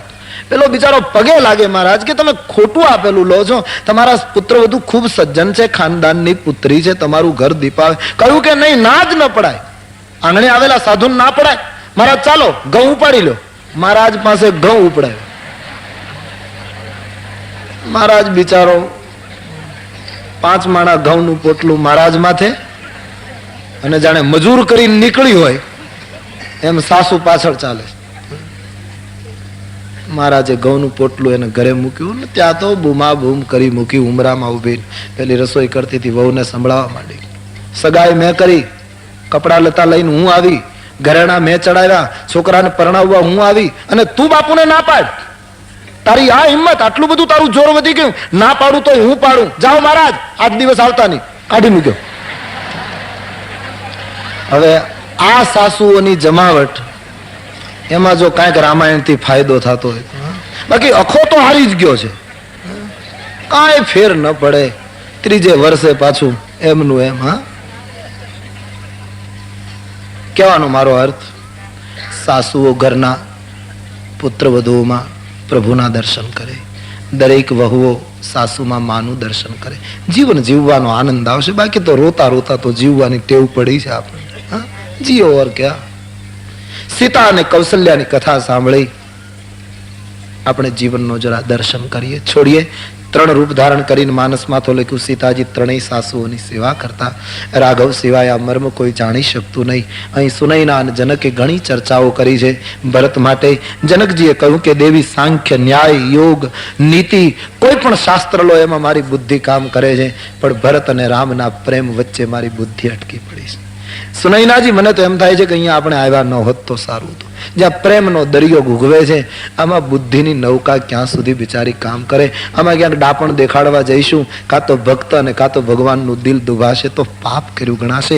કારણ કે સાધન સિદ્ધિ રામ પગ નેહું. ભરત સાધન પણ પ્રેમ અને સિદ્ધિ પણ પ્રેમ. આ માણસ પ્રેમ સિવાય બીજું કંઈ જાણતો જ નથી. એના માટે નિર્ણયો કેમ કરી શકાય? ચર્ચાથી સવાર થઈ ગઈ. બીજા દિવસની સવારે સૌ નિત્ય કાર્યથી પરવારે બંને સમાજની સંયુક્ત સભા ચિત્રકૂટમાં ભેગી થઈ છે. નિર્ણય કરવા માટે શું કરવું? વશિષ્ઠજીએ પોતાનો પરાજય કબૂલ કરતા રામજીની સભામાં કહી દીધું, ભરત ભક્તિ બસ ભય મતિ મોરી. મારી બુદ્ધિ ભરતની ભક્તિને આધીન છે, હું આમાં કઈ બોલી શકું. આટલો મહાન મહર્ષિ ભરતના પ્રેમની આગળ પોતાની બુદ્ધિ જેમ નદીમાં પૂર આવે અને અબળા કિનારે ઉભી રહી જાય, એમ ભરતના પ્રેમ સરિતામાં બાઢ આવતી જોઈ અને વશિષ્ઠની બુદ્ધિ અબળાની જેમ અટકી ગઈ. પોતાનો પરાજય કબૂલ કર્યો એક સંતના પ્રેમ આગળ.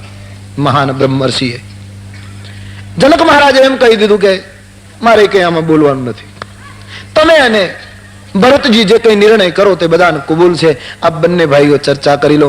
ભરત જેવા પરમ જ્ઞાની પુરુષે પણ આ પ્રેમની આગળ પોતાનો પરાજય કબૂલ કર્યો. રામજી ઉભા થઈને કહી દીધું કે મારે તો કઈ કહેવાનું જ નથી, ભરત જે કહેશે એ શંકરની સાક્ષી હું કરીશ. संत के सामने सब पराजित होते जा रहे हैं, स्वयं राम भी. અને જવાબદારી કેવલ ભરતની, હજારો નેત્ર ભરત ઉપર લાગી ગયા કે હવે આ શું બોલશે. અને એ વખતે ભરતજી ઉભા થયા. જનકજી ન બોલે, વશિષ્ઠજી ન બોલે. રામજીની સામે જોઈને મનોમન ભરતજી આંખથી જુએ છે કે પ્રભુ આપ પણ બોલવાની ના પાડો છો. તો એક વિનંતી ભરતજી કહે, બહારથી ન બોલવું હોય તો કઈ નહીં, અંદરથી બોલો, પણ બોલવું તો તમારે પડશે. मैं तो केवल लाउड स्पीकर हूं महाराज. यदि बाहर से बोलने में आपको संकोच है तो भीतर बैठे हुए आप बोलिए. અને ભરત માધ્યમ બની ગયા. આંખો બંધ કરી રામનું સ્મરણ કર્યું. બાબાજીએ લખ્યું, ભરત સુમેરી શારદા સુહાઈ અને માનસ તે મુખ પંકજ આઈ. ભીतर की शारदा को पुकारी है आज भरत जी ने. અને આવી વિદ્વાનની સભામાં એ શારદાજી આજ ભરત કી જીભ ઉપર આવી ઉઠી છે. અને ભરતજીએ હાથ જોડીને કહ્યું, આટલા બધા સંતોની વચ્ચે, આટલા બધા પવિત્ર સ્થાનમાં ભગવાન રામજીએ બધા જ ગુનાની માફી આપી, મને બધાની વચ્ચે બેસાડીને મોટો કરી દેખાડ્યો. અને આખું જગત બ્રહ્મ શક્તિથી સંચાલિત સ્વામી દ્વારા આખું જગત ચાલે. અને એવા સ્વામીને જો સેવક એમ કહે કે તમે આમ કહો, આવી રીતે કરો, તો બાપજી સેવક જો સ્વામીને આજ્ઞા આપે તો એવા સેવકથી તો શરમ પણ શરમાય. સો સેવક લખી લાજ લજાઈ, એનાથી તો લજ્જા પણ લજ્જિત થઈ જાય. સૂરજ એમની આજ્ઞાથી, ચંદ્ર એની આજ્ઞાથી, એવા પ્રભુને મારે આદેશ આપવાનો કે તમે આમ કરો, એ તો એની મહાનતા છે. દરિયો ફીણને ઉપર રાખે છે, એ તો એનું ગૌરવ છે. પ્રભુ બધાને નાના ને મોટા આપે, એ તો એની મહાનતા. મારે કશું બોલવાનું નહીં. પ્રસન્ન ચિત્તે ભરતજીએ પ્રભુના ચરણમાં નિવેદન કર્યું, મહારાજ આપ જે કહેશો પ્રસન્ન મનથી સ્વીકારી લઈશ. આપનું હૃદય દુભાશે તે મને ગમશે નહીં. સમર્પણ જોઈને પ્રેમમાં તો બીજું શું હોય. ભરત કહે, હું કઈ નહીં બોલું. જ્યાં દબાણ આવે ત્યાં સમજો પ્રેમના પડદાની પાછળ ક્યાંક રાગ કામ કરે છે. અને આપણને વહેમ છે કે પ્રેમ છે, કहीं अनुराग नहीं, राग छिपा है. अनुराग का स्वभाव है बस छोड़ देना, कुर्बान हो जाना, खत्म हो जाना. તો ભરતજીએ જયારે રામ ઉપર છોડ્યું, રામજી તો કોઈ નિર્ણય કરવાના નહોતા, છતાં રામજીએ ઉભા થઈ ભરતને કહ્યું કે ભાઈ, જયારે મારા ઉપર તું છોડે છે ત્યારે બે પ્રશ્ન પૂછું. આપણા પિતાને વચન વહાલા હતા, પ્રાણ નહીં, અને એ બે વચન તારું શાસન અને મારો વનવાસ. હવે આપણે 14 વર્ષનો વિયોગ સહન ન કરી શકીએ, એટલે વચનમાં જો ફેરફાર કરીશું તો મારો આત્મા એમ કહે છે કે સ્વર્ગસ્થ પિતાના આત્માને સંતોષ નહીં થાય.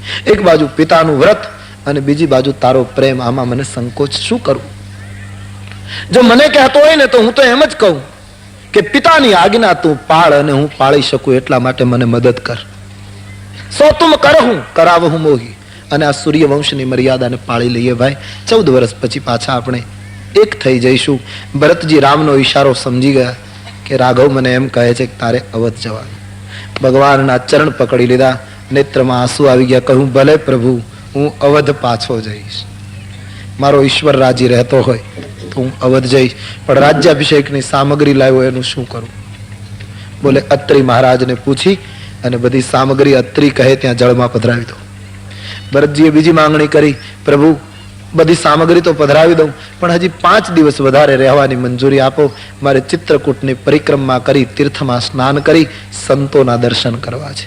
મંજૂરી મળી છે. અત્રીનો સંપર્ક થયો, જળભાજન લઈ એક કૂપમાં પધરાવી, અને એ કુવાનું નામ અત્રીજીએ ભરતકૂપ રાખ્યું. લોકોને ભરતકૂપનો મહિમા સંભળાયો. પછી તો ભરતજી 5 દિવસ સુધી ચિત્રકૂટની પરિક્રમા કરે છે, સંત દર્શન કરે છે. 5મા દિવસની સંધ્યા થઈ, ભરતજી ચિત્રકૂટમાં પાછા ફર્યા. આવતીકાલનો દિવસ વિદાય માટે બહુ સારો, પણ પ્રભુ બોલી શકતા. ભગવાન કા સ્વભાવ बहुत સંકોચી है, બોલી શકતા નથી. અને ભરતજી ભગવાનને ભીતરથી ઓળખે છે. સમજી ગયા કે કાલે મને વિદાય આપવી છે, પણ પ્રભુ નહીં બોલી શકે. અને જો હું રોકાઈ રહીશ ને તો એનું દિલ દુભાયા કરશે. મને દુઃખ પડે છે, એને ગમતું નથી કે અહીંયા બધાની સુવિધા સચવાતી નથી. એટલે એક ક્ષણ રામથી જુદું પડવું ન ગમે. છતાં ભરતજીએ સામેથી ભરાઈ ગઈ. રાત્રિએ કોઈને નિદ્રા ના આવી. બીજા દિવસના સવારે બંને સમાજને પ્રભુ વિદાય આપે છે. ભરત શત્રુઘ્નને ભેટ્યા છે, રાજનીતિનો બોધ આપ્યો છે. કહ્યું, ભાઈ આપણે તો નિમિત્ત છીએ, આપણા મસ્તક ઉપર જનક મહારાજ અને વશિષ્ઠ બાપજી છે, એને પૂછીને રાજ્ય કાર્ય કરવાનું. અને ભાઈ ખાવાનું કામ મુખ કરે, પણ ખાધા પછી એનું સત્વ એક એક અંગને પહોંચે છે, એમ શાસન આપણે કરવાનું. પણ એના લાભો અયોધ્યાની પ્રજાના નાનામાં નાના માણસ સુધી પહોંચવા જોઈએ. મુખિયા મુખ સો ચાહીએ, ખાન પાન સબ એક, પાલે પોષે સકલ અંગ તુલસી સહિત વિવેક. રાજનીતિ તુલસીની, આ રાજનીતિ રઘુવંશની. ખાવાનું કામ મુખ કરે, શાસન કોઈ માણસ કરે, પણ એનું સત્વ નાનામાં નાના અંગ સુધી જવું જોઈએ. રાજનીતિનો બોધ આપ્યો, પણ ભરતજીને હજી કંઈક તૂટે છે, હૃદયમાં હજી કંઈક ઉણપ લાગે છે, અને તેથી પ્રભુના પગ પકડીને હાથ જોડીને કહ્યું, મહારાજ, આધાર વગર શાંતિ નહીં થાય, કંઈક આધાર આપો.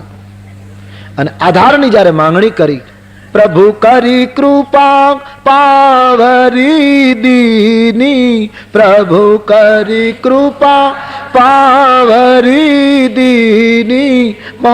મહત્વનો પ્રસંગ, પ્રસિદ્ધ પ્રસંગ. ભગવાને કૃપા કરીને પાદુકા આપી, કારણ કે આધાર માંગ્યો હતો.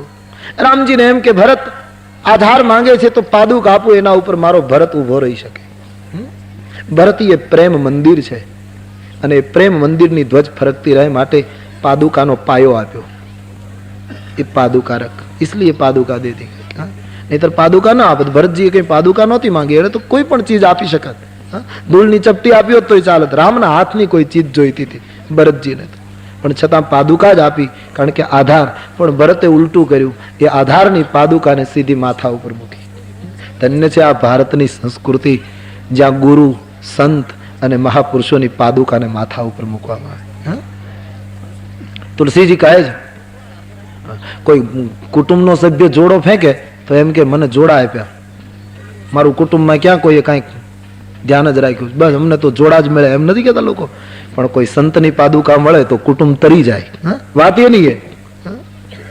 પાદુકાને મસ્તક ઉપર ચડાવી ભરતલાલજીએ, ધન્ય બની ગયા ભરતજી. તો પાદુકા સ્વીકારી લીધી. એક સંત તો એમ કહે છે, ભગવાને પાદુકા એટલા માટે આપી કે ભગવાનને ખબર પડી ગઈ છે કે ભરત આવ્યો ત્યારે પેદલ આવ્યો છે. અને રામજી જ્યારે જ્યારે ભરતને મળે છે ત્યારે સંતો કહે એના ચરણ સામું જોયા કરે, ફુલ્લાઓ પડ્યા છે, કાંટા વાગ્યા છે. રામજીને થયું આ પાછો જાય ને વળી પાછા કાંટા વાગે.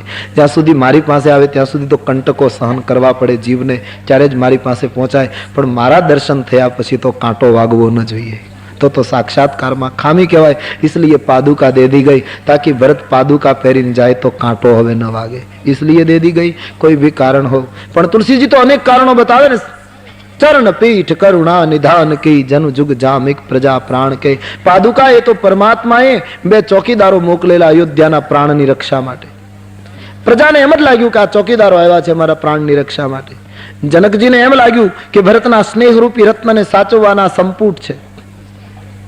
મંત્રદ્રષ્ટા ઋષિને એમ લાગ્યું આ પાદુકા નથી, આ તો રા અને મ ગોપ્ય મહામંત્રની દીક્ષા છે.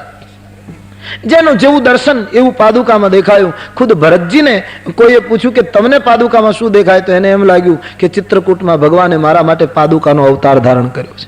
મારો પ્રભુ બધું રૂપ લઈ શકે, તો આજ સીતા અને રામ પાદુકાનું રૂપ લઈને આવે છે. ભગવાન એમ કહે છે કે મારા સંતની હું પાદુકા બનું તોય મને આનંદ છે. इसलिए જાણે પાદુકાનું રૂપ ધારણ કર્યું પ્રભુએ. પાદુકા ભરતજીને સમર્પિત થઈ ગઈ. ભરતજી ખૂબ રાજી થયા, મનની તમામ ચિંતા અને શોક હટી ગયો. અને પછી ભરતજીને હૃદય લગાડી, શત્રુઘ્નને હૃદય લગાડી વિદાય આપે. લખન મળ્યા, સીતાજી મળ્યા. ત્રણેય માતાઓને રામજી વંદન કરે છે. કૌશલ્યાજીએ યાદી અપાવી છે. યાદી આપી કે રાઘવ, છેલ્લા દિવસનો સૂર્યાસ્ત થશે ત્યાં સુધી રાહ જોઈશ, અને ત્યાં સુધીમાં અવધમાં આગમન નહીં થાય તો એક વસ્તુનો ખ્યાલ રાખવાનો, તમારે ત્રણેય કૌશલ્યાની હાજરી અવધમાં નહીં હોય. એ સમયે રામના નેત્રો ભીંજાયા છે. માતાઓને, સાસુઓને સીતાજી મળ્યા, લખનજી મળ્યા, જનકજીને, તમામને, વશિષ્ઠાદિ સંતોને યોગ્યતા પ્રમાણે ભાવથી મળ્યા છે. અને જ્યારે બંને સમાજે વિદાય લીધી ત્યારે તુલસીએ લખ્યું છે કે અત્યાર સુધી ભગવાન આંખમાં અશ્રુ આવતા હતા, ખૂબ જ હૃદય ભોળું છે, કોમળ છે, છતાં ભરતે વિદાય લીધી ત્યારે તો બિલકુલ ધીરજ ન રાખી શક્યા. તન મન બચન ઉમગ અનુરાગા, આજ ધીર ધુરંધર ધીરજ ત્યાગા. આજ રામજીએ ધીરજ ગુમાવી દીધી. અને રાઘવને રડતા જોઈ લખન રડી પડ્યા. એક બાજુ વૈદેહી અને ત્રણેયને રડતા જોઈ ચિત્રકૂટના ભીલો રડી પડ્યા. આખો સમાજ દૂર દૂર નીકળી ચૂક્યો છે. સૌ દેખાયા ત્યાં સુધી ત્રણેય ઉભા રહ્યા, અને પછી નિરાશ થઈ ચિત્રકૂટની તળેટીમાં પાછા આવ્યા. ત્રણેય જણ વિલખાય છે. તુલસીએ લખ્યું, કોઈ બોલતું નથી. આ બાજુ ભરત અને જનકનો સમાજ રસ્તામાં રામના સ્વરૂપને યાદ કરતો કરતો અવધ પહોંચે છે. થોડા દિવસો અયોધ્યા રહી, રાજનીતિ, રાજ્યના અધિકારો બધાને બરાબર સુપ્રત કરીને જનકજી જનકપુર ગયા. અવધ હવે એકલી થઈ ગઈ. ભરતજીને ક્યાંય શાંતિ નથી અને બાપજીને પૂછી શુભ મુહૂર્ત નિકાલી અને ભગવાનની ચરણ પાદુકા ભરતજીએ ગાદી ઉપર પધરાવી. શાસન રામની પાદુકાને સોંપાયું. પાદુકાને પૂછી પૂછી એક ટ્રસ્ટી બનીને, માનો એક સેવકની રેમ, એક માધ્યમ બનીને હું આ અયોધ્યાનું શાસન કરીશ એવો નિર્ણય કર્યો. પાદુકાને પધરાવી છે. શાસન પાદુકાને સુપ્રત થયું. છતાંય હજી ભરતજીને તુલસીનો મત એમ કહે છે કે હજી પૂર્ણ શાંતિ ન થઈ અને તેથી એક સંધ્યાએ વશિષ્ઠજીની પાસે જઈ ભરતજી પોતાનું દુઃખ વ્યક્ત કરવા લાગ્યા. વશિષ્ઠ મહારાજે પૂછ્યું, ભરતજી શું છે ભાઈ? બોલે, બાપજી એક વિનંતી કરવા આવ્યો છું. શું? રાઘવ, લખન અને વૈદેહી વનમાં છે અને તેથી મને અયોધ્યાના રાજભવનમાં ગમતું નથી. બાપજી, હું ભોજન નથી લઈ શકતો, હું નિદ્રા નથી લઈ શકતો, મને સતત રામનું સ્મરણ રહે છે. એ ત્રણેય જણા દર દર ભટકે તો હું મહેલમાં કેમ રહું? એ ત્રણેયને ફળફૂલ પણ ન મળે તો હું રાજ્યનું ભોજન કેમ જમી શકું? બાપજી, મને આજ્ઞા આપો તો હું વલકલ પહેરી, જટા બાંધી, નંદીગ્રામમાં કુટિયા બાંધીને રહું. રાજ્ય ચલાવીશ, પ્રજાનું પાલન કરીશ, એક પણ ધર્મ નહીં ચૂકું, માતાઓની સેવા કરીશ, આપની સેવા કરીશ, પણ રહું નંદીગ્રામ. ભરતજીને વશિષ્ઠજીએ કહ્યું, મારા મત પ્રમાણે તમે જે કહેતા હશો એ ધર્મ નહીં પણ ધર્મનો સાર હશે, અર્ક હશે, પરિણામ હશે, પણ કૌશલ્યામાંની મંજૂરી મેળવો. રામ જનની હા પાડે તો મારા તરફથી મંજૂરી છે. ભરતજી કૌશલ્યાજીની પાસે આવી પોતાના વિચાર રજૂ કરતા ડરે છે. એને એમ થયું કે આટલા બધા દુઃખો માની ઉપર, એમાં હવે હું વધારે એક દુઃખ આપવા આવ્યો છું. ડરતા ડરતા નિવેદન કર્યું છે, માતાજી, મારો જન્મ જ બધાને દુઃખ દેવા માટે થયો છે, તો એક દુઃખ વધારે આપવા આવ્યો છું. શું બેટા? બોલે, માં, બાપજીએ મને મંજૂરી આપી છે, હું ભેખ ધારણ કરીને નંદીગ્રામ જાઉં. શું કામ? માં, ત્યાં કુટિયા બાંધીને રહું, રોજ તારી પાસે આવીને સેવા કરીશ, રાજ્ય ચલાવીશ, પણ માં આજ્ઞા આપતો નિયમ સહિત બાપજીએ કહી દીધું છે નંદીગ્રામમાં રહું. તમે કલ્પના કરો એ વખતે કૌશલ્યાના હૃદય ઉપર શું અસર થઈ હશે. જોઈ રહી માં. એક બાજુ એમ થાય કે રઘુકુળના કેટલા વખાણ કરું, ને એક બાજુ એમ થાય કે હવે ભરત નંદીગ્રામ જાય પછી અમારું શું થશે. પણ માં બહુ સમજે છે કે આ ભરતને જો 14 વર્ષ સુધી જીવતો રાખવો હોય તો એની ઈચ્છા પ્રમાણે કરવા દેવો છે. આની ભક્તિ એટલી ઊંચી છે, આ રાઘવનો વિરહ નહીં સહન કરી શકે. અને તેથી હૃદયને મજબૂત કરી કહ્યું, બેટા, નંદીગ્રામમાં રહેવાથી ખરેખર તારો આત્મા જો આનંદ પામતો હોય તો બેટા नंदीग्राम जाओ. माँ अपने बेटे को आदेश दे देती है. કોનું સમર્પણ વધારે, કૌશલ્યાનું કે ભરતનું? અવધમાં વાત વ્યાપી. ભરત ભેખ પહેરે, હર લોગને સર ધોના કે દુઃખ વ્યક્ત કર્યું કે હવે શું થવાનું છે. અવધ વિધાતાના લોકો દોષ દેવા લાગ્યા કે કયા પાપની આ સજા છે, હજી શું બાકી છે. આખું અવધ જમા થઈ ગઈ છે, રાજકુટુંબ ભેગું થયું છે. ભરતજીએ વલકલ પહેર્યા છે, હાથમાં કમંડળ ધારણ કર્યું છે સંત ભરતે. અને તુલસીજી તો નથી લગતા, જ્યાં તક મહાત્માઓનો અભિપ્રાય છે અને અમને તો બિલકુલ સહી લાગે છે કે આજ આખી અયોધ્યામાં વધારે કોઈ દુઃખી હોય તો શત્રુઘ્ન છે. અવધના ભવનનો એક થાંભલો પકડીને રડે છે. માનો કૌશલ્યા માને એમ કહી રહ્યા છે કે માં, હવે તું મને બતાવ, 2 ભાઈઓ વનમાં, પિતાજી સ્વર્ગમાં, ભરત નંદીગ્રામમાં, હું ક્યાં જાઉં? મારે શું કરવાનું હવે? શું એ માણસની દશા? મૂંગું પાત્ર છે. હા, અબોલ. માતાઓને ભરતજીએ પ્રણામ કર્યા છે. બધા જ માણસોને પોતપોતાનો અધિકાર સમજાયો છે. અને ભરતજી જ્યારે કૌશલ્યાને વંદન કરીને વિદાય લે, ત્યારે રાઘવ વનમાં ગયા અને અવધેશનું અવસાન થયું ત્યારે દુઃખ નહોતું થયું એટલું દુઃખ આજ કૌશલ્યાજીને થયું. ભરતજીને બધાએ વળાવ્યા. નંદીગ્રામ કરી પરન કુટીરા, નંદીગ્રામમાં પર્ણકુટી કરી. ભરતજીને થયું રાઘવ ધરતી ઉપર સુવે, હું તો સેવક છું, ધરતી ઉપર સુવતો તો સ્વામીના આસને સૂતો કહેવાઉં. ગોઠણ સુધી નંદીગ્રામની ઝૂંપડીમાં ખાડો ખોદ્યો. પ્રેમ તો આનું નામ કહેવાય ભાઈ.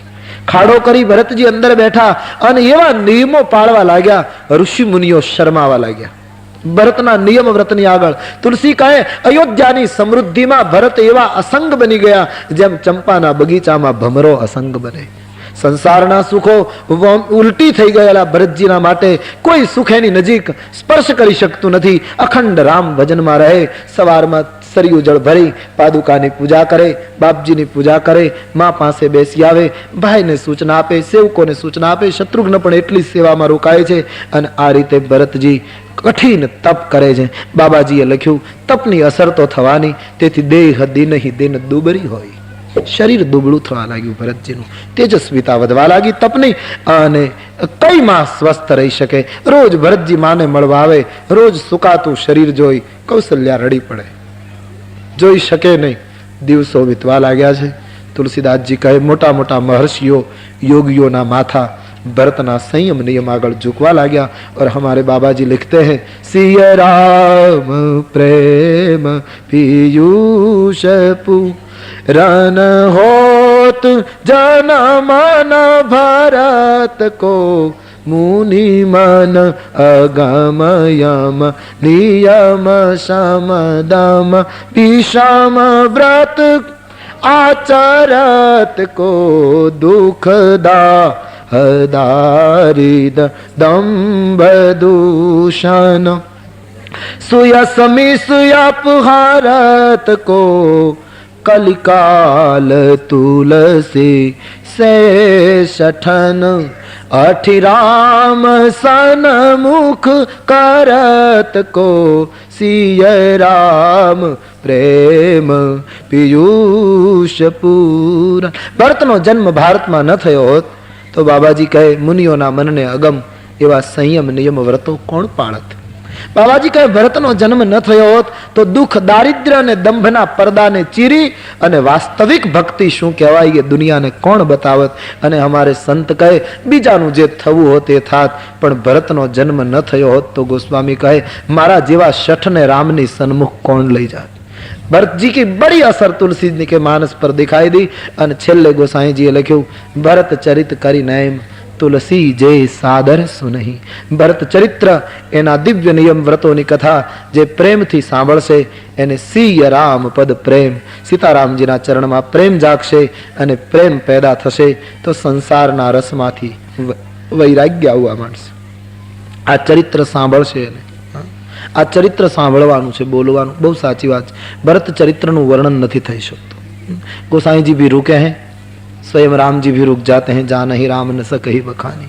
आटलू महान चरित्र कयो वक्ता वर्णवी शके? आ तो सांभळवानुं। अने एक वस्तु चोक्कस, भरत कथा ए प्रेम कथा छे, मानसनो मत छे भरत चरित्र ए मानवीने आसक्तिथी थोड़ीक मुक्ति आपे छे, बांधछोड़ करता शीखवे छे, थोड़ुंक समर्पण करता शीखवे छे, कुटुंबमां थोड़ुंक त्यागनी भावना भरत चरित्र द्वारा सर्जाय छे। एवा महान चरित्रनी कथा जे सांभळशे तेने सीतारामजीना चरणमां प्रेम जागशे। आटलो आशीर्वाद आपी अमारे बाबाजी अयोध्यानी समाप्ति करे। इति श्री रामचरितमानसे सकल कलिकलुष विध्वंसने विमल वैराग्य संपादनो नाम द्वितीयः सोपान अयोध्याकांड समाप्त। श्री सीतारामचंद्रार्पणमस्तु। बोलो रामचंद्र भगवान।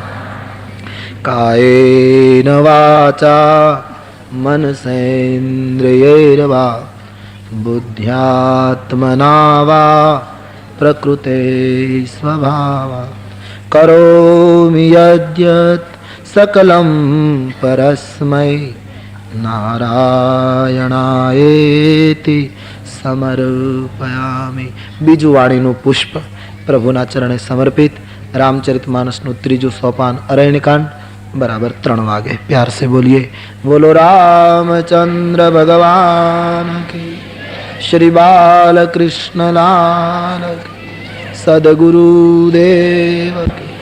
ओम नमः पार्वती पतये हर हर।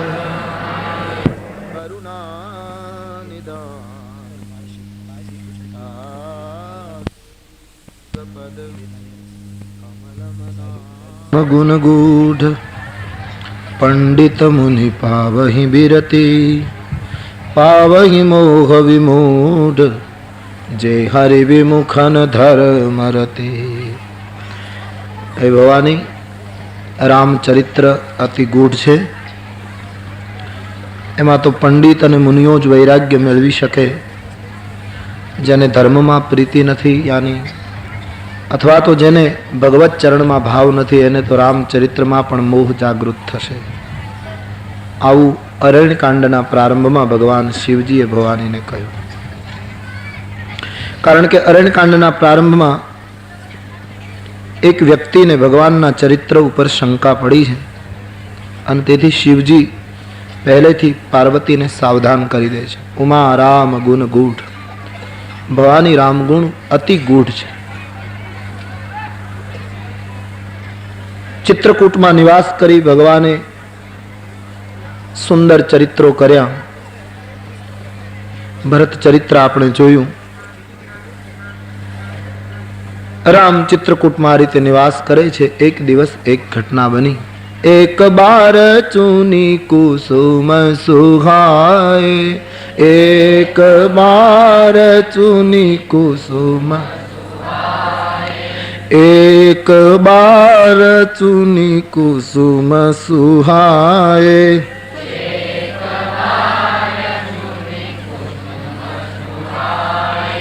નિજ કર ભૂષણ રામ બનાય,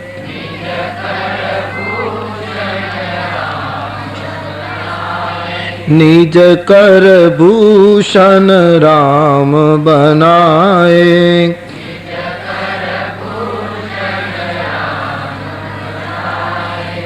એકવાર ભગવાન રામજીએ બગીચાના પુષ્પો ચૂંટી અને પોતાના હાથે અમુક આભૂષણો તૈયાર કર્યા અને ભગવતી સીતાજીના વાળમાં વેણી વગેરે લગાવ્યું. આમ તો સીતાજી રોજ હાર તૈયાર કરીને સવારમાં રામજીને પહેરાવતા, પણ આજે રામજીએ ઉલટું કર્યું. લક્ષ્મણજી બહાર ગયા છે,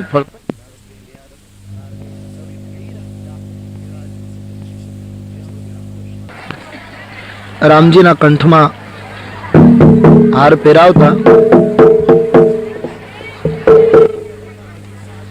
આજે લક્ષ્મણજી બહાર છે.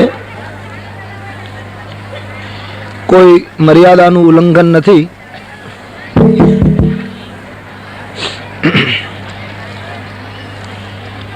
ભગવાન રામજીએ સીતાજી રામને હાર પહેરાવે એને બદલે પોતે આભૂષણો તૈયાર કર્યા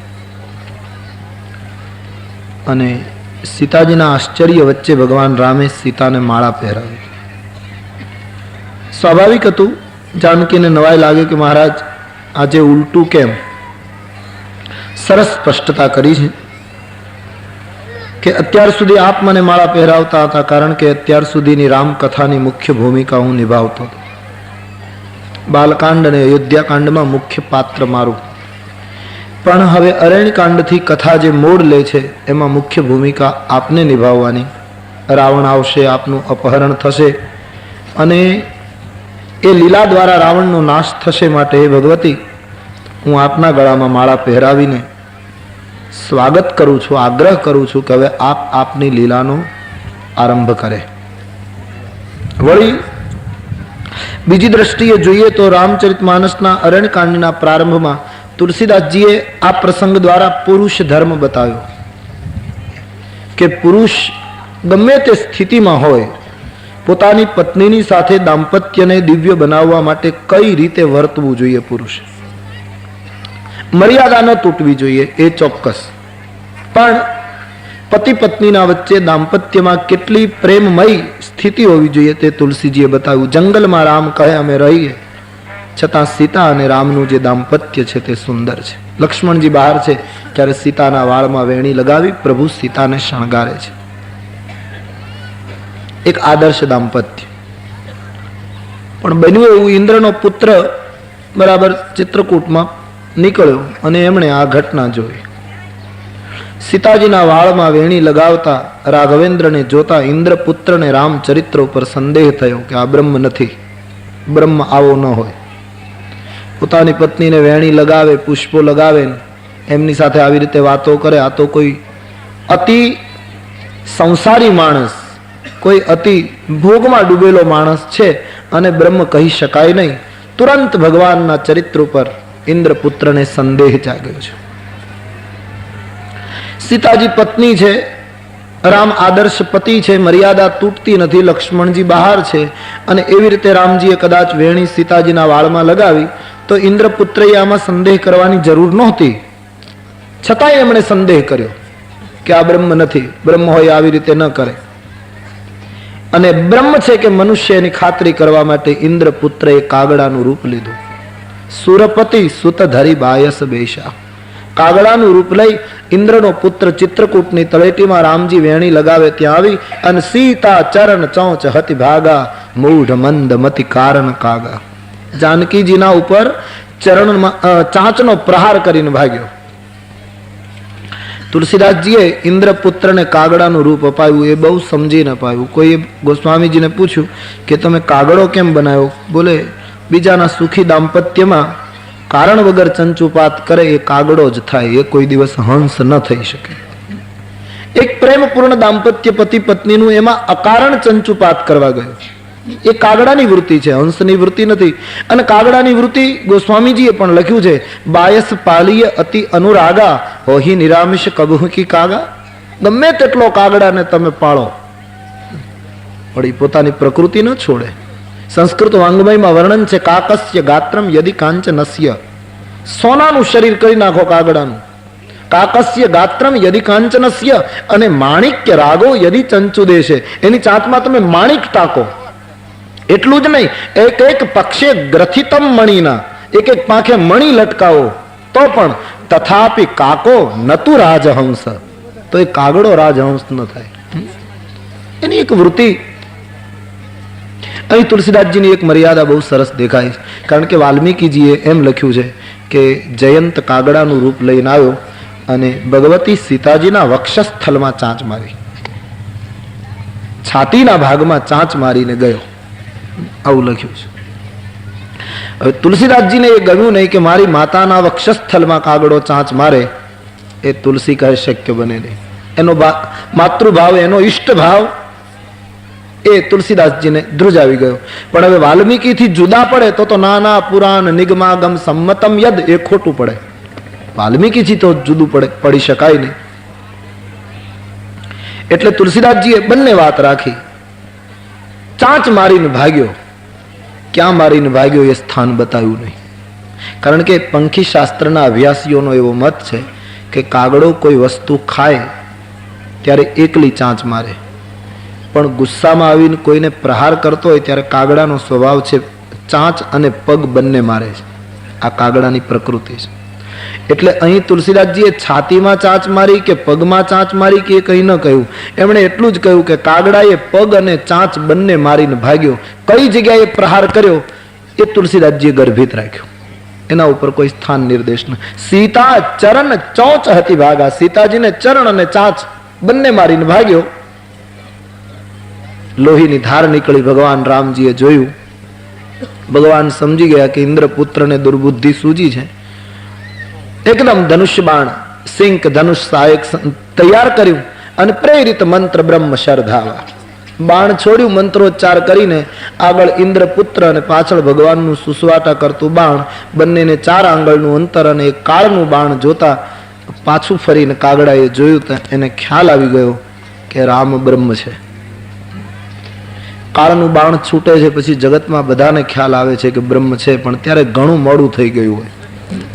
દ્રગ દ્રગ નહીં તેજ દેહ જબ ડગ મગ પગ પગ મગ મગ અલગ પરમ ચગ ચગ મુખ દંત. આ દશા જયારે થાય છે આપણી, ત્યારે તો આખી દુનિયા કબૂલ કરે છે કે હવે ભગવાન જેવું કંઈક છે, પણ ત્યારે ઘણા મોડા હોય. દાંત પડી જાય, લાકડી હાથમાં રહે નહીં, ઘરમાં કોઈ આપણું કહ્યું માને નહીં, બોલવું હોય તો કાંઈક બોલાય, કાંઈક દેહ આમ ડગમગતો હોય, આંખે દેખાય નહીં, ત્યારે એકે એકને એમ લાગે છે કે હવે કંઈક ભગવાન જેવું છે ને હવે ભજન કર્યા વગર છૂટું. ત્યારે તો કેટલું મોડું કહેવાય. ચીડિયા ચૂક ગઈ ખેત, એવી પરિસ્થિતિ. કાળ પાછળ, ઇન્દ્રપુત્ર આગળ ગયો. ઇન્દ્રની પાસે એને કહ્યું, પિતાજી મને બચાવો, મેં ભૂલ કરી, રામનું બાણ મને મારી નાખશે. ઇન્દ્રએ દરવાજો બંધ કરીને કહ્યું, રામના દ્રોહીને હું ન રાખી શકું, તને રાખું તો ઇન્દ્રાસન ન રહેવા દે, અને તારા કરતા મને ઇન્દ્રાસનની વધારે ચિંતા છે. પુત્રને ધક્કો માર્યો. બ્રહ્માની પાસે ગયા, બ્રહ્માએ પણ ના પાડી. શિવલોકમાં ગયો. તુલસીજી લખે, રાખી કો સકહી રામ કર દ્રોહી. રામના દ્રોહીને કોણ રાખે? જ્યાં ગયો ત્યાં બધાએ ધક્કો માર્યો. રામ રૂઠે એના બધા રૂઠે. અને જગતનો નિયમ છે, જેને બધા તરછોડે એને સંતો સ્વીકારે. નારદ દેખેવું બિકલ જયંતા, નારદ દેખેવું બિકલ નારદ દેખેવું બિકલ જયંતા.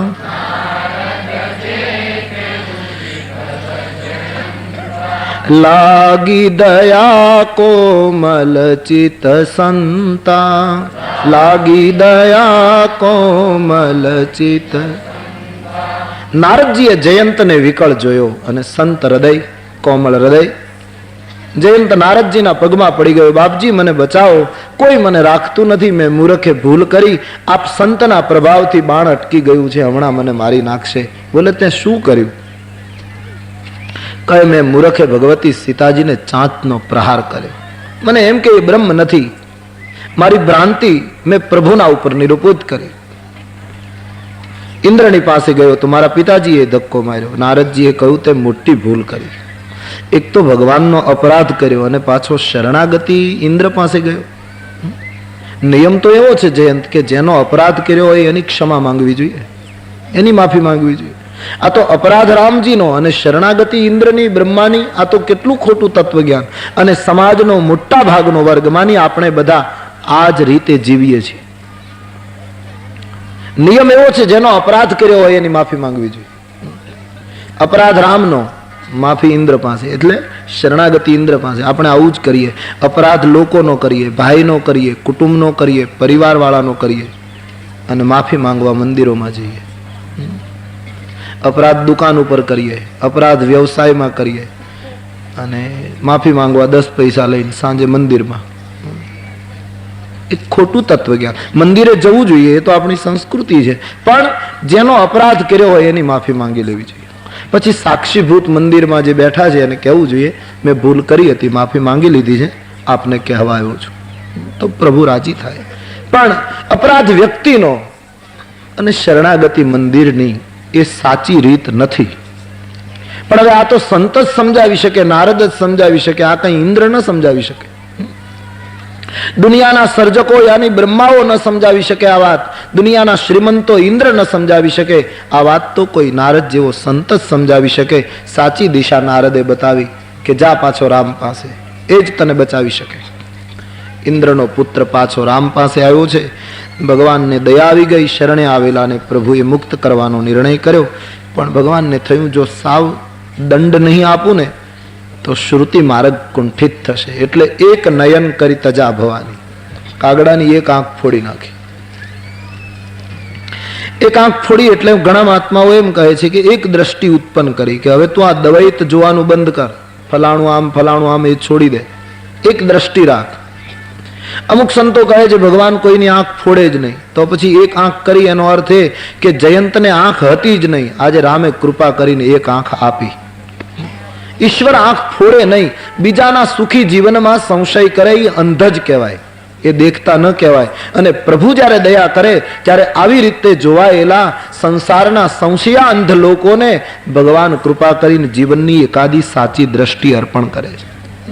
એક આંખ આપી, સમજણ આપીને જયંતને છૂટો કર્યો. પણ આ ઘટના પછી રામજીને એમ લાગ્યું કે હવે ચિત્રકૂટમાં લોકો મને ઓળખી ગયા છે, વધારે રોકાઈશ તો એક તો ઉદાસીન વ્રતમાં પણ જરાક મુશ્કેલી આવશે, વળી લોકો બધા મારું બ્રહ્મત્વ જાણી જશે તો પછી અહીં લીલા કરવી મુશ્કેલ, અને ઘણું રોકાયો, હવે મારે અહીંથી સ્થળાંતર કરવું જોઈએ. નિર્ણય લેવાઈ ગયો. ભીલો ઋષિમુનિઓ ભગવાનને મળવા આવ્યા અને પ્રભુ જાય છે તે ભીલોને ગમ્યું નહીં. તમામ ભીલોની આંખમાં આંસુ. આટલા વર્ષો રહી અને રામ આ ચિત્રકૂટથી વિદાય લે છે. બધાને પોતાના બનાવી ભાવ આપી ભગવાન વિદાય લીધી. રામ લખન વૈદેહી ચિત્રકૂટથી આગળ અત્રિ ઋષિનો આશ્રમ આવ્યો. અત્રિ અને અનસુયા ભગવાન રામજીનું સ્વાગત કરવા અત્રીજી દોડ્યા. રામજી ઉતાવળે પગલે સામે ચાલ્યા, કારણ કે સીતાજી બહુ ચાલી ન શકે એટલે રામજી દોડ્યા નથી. નહીતર અત્રી દોડ્યા છે એવું લખ્યું છે, પણ ભગવાન રામ જરા ઉતાવળા ચાલ્યા. નહીતર તો ઋષિ દોડે તો રામજીએ દોડવું જોઈતું હતું, પણ નહીં, ભગવાન રામ ધીમે ચાલ્યા છે, કારણ કે સીતાજીનો ખ્યાલ કરે છે. જાનકીજી ધીમે ચાલે એટલા માટે એકદમ ગયા આશ્રમમાં. અત્રી અને રામજી સામસામા પ્રણામ કરે છે. અત્રીના આશ્રમમાં રામજીનું સ્વાગત થયું. ભગવાનને ફળફૂલ અર્પણ કરી અત્રિએ પરમાત્માની સ્તુતિ કરી. નમામિ ભક્તવત્સલમ કૃપાલુશીલ કોમલમ. નમામિ ભક્તવત્સલમ કૃપાલુશીલ કોમલમ. નમા ભજામિ તે પદાંબુજમ અકામિના સ્વધામદમ. ભજામિ તે પદાંબુજમ અકામિના સ્વધામદમ. નિકામશામ સુંદરમ ભવાંબુનાથમંદરમ. નિકામશામ સુંદરમ ભવાંબુનાથમંદરમ. પ્રફુલ્લકંજલોચનમ મદાદિદો શમોચનમ. પ્રફુલ્લકંજલોચનમ મદાદિદો. સ્તુતિ કરી ભક્તિનું વરદાન મેળવ્યું છે. રામજીને વિનંતી કરી એક રાત્રિ મુકામ આપ અહીં કરો. સરકારે માંગણી સ્વીકારી. હવે જ્યારે રાત્રિ મુકામ નક્કી થયો ત્યારે સીતાજીને એમ થયું કે લાવ માં અનસુયાને મળું. એટલે જાનકીજી વૃદ્ધ અનસુયાજીને એકલા મળે છે. ભારત વર્ષની મહાન પતિવ્રતા મહિલા.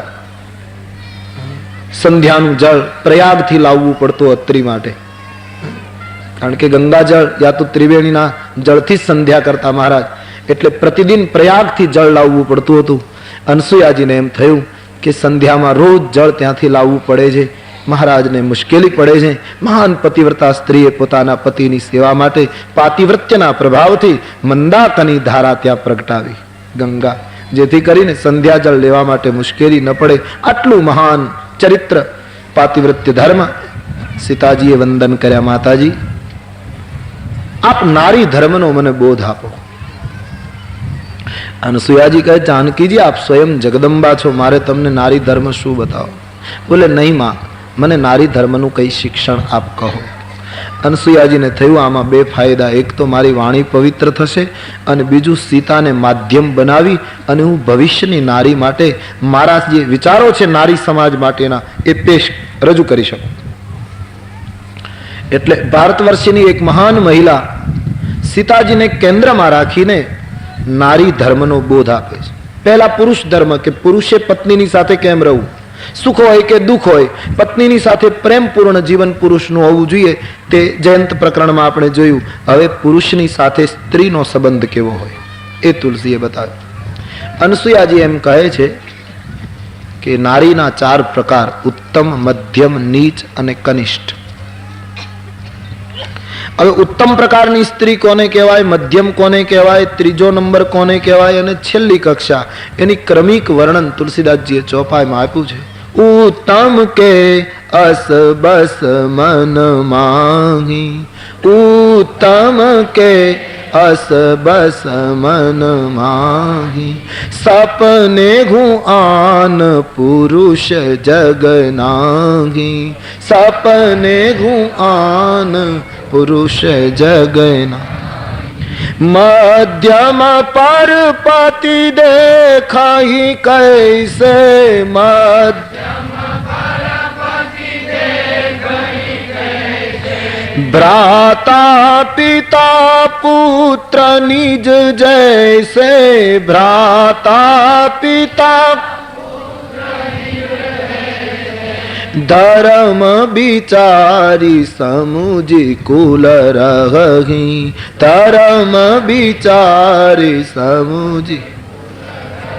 ઉત્તમ પ્રકારની સ્ત્રી એ છે જેને સ્વપ્નમાં પોતાના પતિ સિવાય બીજું કોઈ ન દેખાય.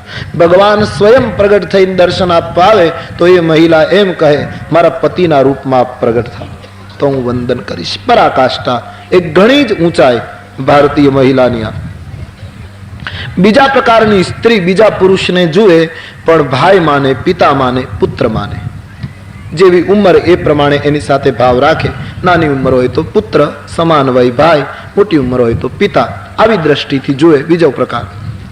ત્રીજો પ્રકાર, મન અભદ્ર વિચાર કરે, મન ખોટા વિચારો કરે પણ એને ધર્મ ના પાડે કે તારાથી આવું બોલાય નહીં, તારાથી આવું વિચારાય નહીં. અથવા તો એને કુળની ખાનદાની અટકાવે કે તું કયા કુળની સ્ત્રી, તારાથી આવા પગલા ન ભરાય. ધર્મ અને કુટુંબની પરંપરા જેને ખોટું કરતી બચાવે એ ત્રીજા નંબરની સ્ત્રી. એનું મન જરૂર એ તરફ વળી ચૂક્યું છે પણ ધર્મએ અને પરંપરાએ એને અટકાવી, એટલે એ ત્રીજા નંબરની સ્ત્રી. અને ચોથા નંબરની સ્ત્રી એને ધર્મ ન અટકાવી શકે, પરંપરા ન અટકાવી શકે, કોઈનો ભય છે અને સમય મળતો નથી એટલે અટકે છે, એ છેલ્લી કક્ષા. ધર્મની એને પડી નથી, પરંપરા એને રોકી શકતી નથી, પણ ભય છે અને અવકાશ નથી, માટે બીનું અવસર ભયતે રહ જોઈ. બીનું અવસર, અવસર નથી અને ભય છે, માટે જે અસત્ય આચરણ કરતી અટકે એ છેલ્લી કક્ષાની નારી. આપણે ત્યાં એમ કહેવાતું હતું કે નારીને મુક્તિ ન મળે. તુલસીદાસજીએ ક્રાંતિકારી સૂત્ર આપ્યું કે કોણે કહ્યું સ્ત્રીને મુક્તિ ન મળે? બીનું શ્રમ નારી પરમ ગતિ લહે. બાબાજી કહે કે વગર શ્રમે નારીને પરમ ગતિ મળે, શરત પાતિવ્રત્ય, ધર્મ છળ કપટ છોડીને પાળે. આ તો ભારતીય મહિલા માટેના વિચારો છે. ભારતની સ્ત્રીઓ માટે પોતાના પતિમાં પરમેશ્વરનું દર્શન કરી અતિથિનો સત્કાર કરવાનો, ઘરને દિવ્ય બનાવવાનું, બાળકોમાં સંસ્કાર પૂરવાના, તુલસીના ક્યારાની પૂજા કરવાની અને મા ભવાનીની સ્તુતિ કરવાની, આટલું જ કરવાનું ભારતીય પરંપરા કહે છે. બસ એને મુક્તિ સહજ. પણ પતિમાં જો ભગવત ભાવ ન દેખાય અને પછી તમે ગમે તેટલી ધાર્મિક ક્રિયા કરો, પરમાત્મા એ ધાર્મિક ક્રિયા સ્વીકારતા નથી. એ તો નિયમ જ છે. બ્રાહ્મણ સંધ્યા ન કરે તો એનો રુદ્રાભિષેક શિવ દ્વારા સ્વીકાર્ય નથી થતો. એ તો સનાતન નિયમ છે. સંધ્યા કરવી જ જોઈએ. સંધ્યા કર્યા વગરનું રુદ્રાભિષેક શિવ ન સ્વીકારે એમ પતિમાં પરમેશ્વરનું દર્શન ન કરે તો એવી મહિલા ગમે તેટલી ધાર્મિક ક્રિયા કરે, પ્રભુ એની ધાર્મિક ક્રિયાને સ્વીકારે નહીં. પતિમાં ઈશ્વરનું દર્શન થવું જ જોઈએ ભારતીય મહિલા માટે. તો પત્ની પતિને ઈશ્વર માને, દેવ માને ભારત વર્ષની પરંપરા પ્રમાણે. પણ એની સાથોસાથ એ પણ કહેવું જોઈએ કે ઘણી વખત ભારદઈને એમ કહીએ કે ભારતમાં પત્ની માટે પતિ એ જ દેવ, પતિ એ જ ઈશ્વર, પતિ જ ભગવાન, એટલે પુરુષો એમ માને કે હવે આપણે તો બધા ભગવાન. પણ આપણી જવાબદારી છે પુરુષે પત્નીમાં દેવીનું દર્શન કરવું જોઈએ. પુરુષ પોતાની પત્નીમાં દેવીને નિહાળે. મારા ઘરમાં નારાયણી છે, મારા ઘરમાં દુર્ગા છે, તો દરેક ઘર લક્ષ્મી નારાયણના મંદિર બની જાય. અન્યોન્ય હોવું જોઈએ. પત્ની પતિને દેવ માને, ઈશ્વર માને, પતિ પત્નીને દેવી માને. બસ આટલું જો આપણે કરી શકીએ તો સંસાર ઘણો દિવ્ય બને. અને આમાં થોડીક બાંધછોડ કરવી જ પડે છે. આજે ખરેખર ચિંતાનો વિષય છે. દાંપત્ય જીવન ખૂબ બગડેલા છે. એ તો બધા બહાર નીકળે છે ત્યારે સરખી રીતે તૈયાર થઈને નીકળે છે, બાકી અંદરથી દાંપત્ય ખૂબ બગડેલા. સુરેશ દલાલે મુંબઈમાં બહુ સરસ, જોકે સહજ કહી દીધું પણ ખરેખર વાસ્તવિકતા લાગી. મુંબઈ માટે તો ખાસ એણે એમ કીધું કે અમારે અહીંયા દાંપત્ય જીવન એવા કે અમે ડ્રોઈંગ રૂમમાં હસીએ અને બેડરૂમમાં ભસીએ. આવું અમારું દાંપત્ય જીવન. ડ્રોઈંગ રૂમમાં હસતા હોય, કેમ, ક્યારે આવ્યા, શું, કેમ છો, બધું ઉપર ઉપર, અને અંદરનું જીવન ભસતું હોય, કંગાલ જીવન હોય. દાંપત્ય સુધરે તો પતિ પત્નીના આદર્શો આ પ્રસંગ દ્વારા તુલસીદાસજીએ બતાવ્યો. આ પ્રસંગને મહાત્માઓ અનસુયા ગીતા કહે છે. રામચરિત માનસમાં 5 ગીતાનો ઉલ્લેખ છે, એમાંની આ અનસુયા ગીતા છે. સંક્ષિપ્ત ઉપદેશ નારી સમાજ માટે, અને પછી વસ્ત્રાલંકાર ભેટ આપ્યા અનસુયાજીએ સીતાજીને. જાનકીજીએ પ્રસાદી તરીકે સ્વીકાર્યા અને પછી બીજા દિવસની સવારે રામજી અત્રિને વંદન કરી યાત્રાનો આરંભ કરે ત્યારે તુલસીજી કહે કેવા દેખાય છે ત્રણેય જણા. આગે રામ લખન પુનિ પાછે, આગળ રામજી લખનજી પાછે મુનિઓનો વેશ, પણ બંનેની વચ્ચે ઉભય બીચ શ્રી સોહતી કહે છે. આજ સીતાજી નથી દેખાતા, બંનેની વચ્ચે લક્ષ્મીજી દેખાય, કારણ કે અનસુયાએ જે અલંકારો આપ્યા એ સીતાએ ધારણ કર્યા, એ વસ્ત્રો ધારણ કર્યા, એટલે આજ વનવાસીની સીતા નથી દેખાતા, પણ ઉભય બીચ શ્રી સોહતી કહે છે. બ્રહ્મ જીવ બીચ માયા જૈસે સી અને બદલે શ્રી શબ્દ વાપરી તુલસીદાસજી પુનરુક્તિ દોષમાંથી મુક્ત થઈ ગયા. નહીતર એક જ સરખી બે વાર ચોપાઈ રામચરિત માનસમાં લખાય, સાહિત્યની દ્રષ્ટિએ પુનરુક્તિ દોષ, પણ પહેલી ચોપાઈમાં સિંહ શબ્દ વાપર્યો, હવે શ્રી વાપરી દોષમાંથી મુક્ત. આ રીતે રામજીની યાત્રા આગળ વધે છે. રામાયણમાં એમ લખ્યું છે વિરાધ નામનો એક રાક્ષસ મળ્યો. આવતા વેત રામજીએ વિરાધને માર્યો. પછી આગળ ગયા તો શરભંગ નામના એક સંત બ્રહ્મલોકમાં જતા હતા, એનું પ્રારબ્ધ પૂરું થવાની તૈયારી, અને એમણે સાંભળ્યું કે ભગવાન પધારે છે, એટલે એને કાળને ના પાડી કે હવે થોડી વાર પછી આવજે, રામ દર્શન કરી લો પછી આવીશ. સંતોની મહાનતા, કાળને રોકવાની જેનામાં તાકાત. કાળ અટકી ગયો શરભંગની પાસે, અને આ મહાત્માઓ કરી શકે. આ તો ત્રેતા યુગની કથા છે. કાલ અમરેલીની કથા છે, સૌરાષ્ટ્ર અમરેલીના સંત મૂળદાસ જય સિયારામ કઈ સમાધિસ્થ લોકોએ પાલખીમાં બેસાડી દીધા. મહાત્માજી નું મૃત્યુ થઈ ગયું, એમ બધા બસ દેહ છોડી દીધેલો એ માણસ.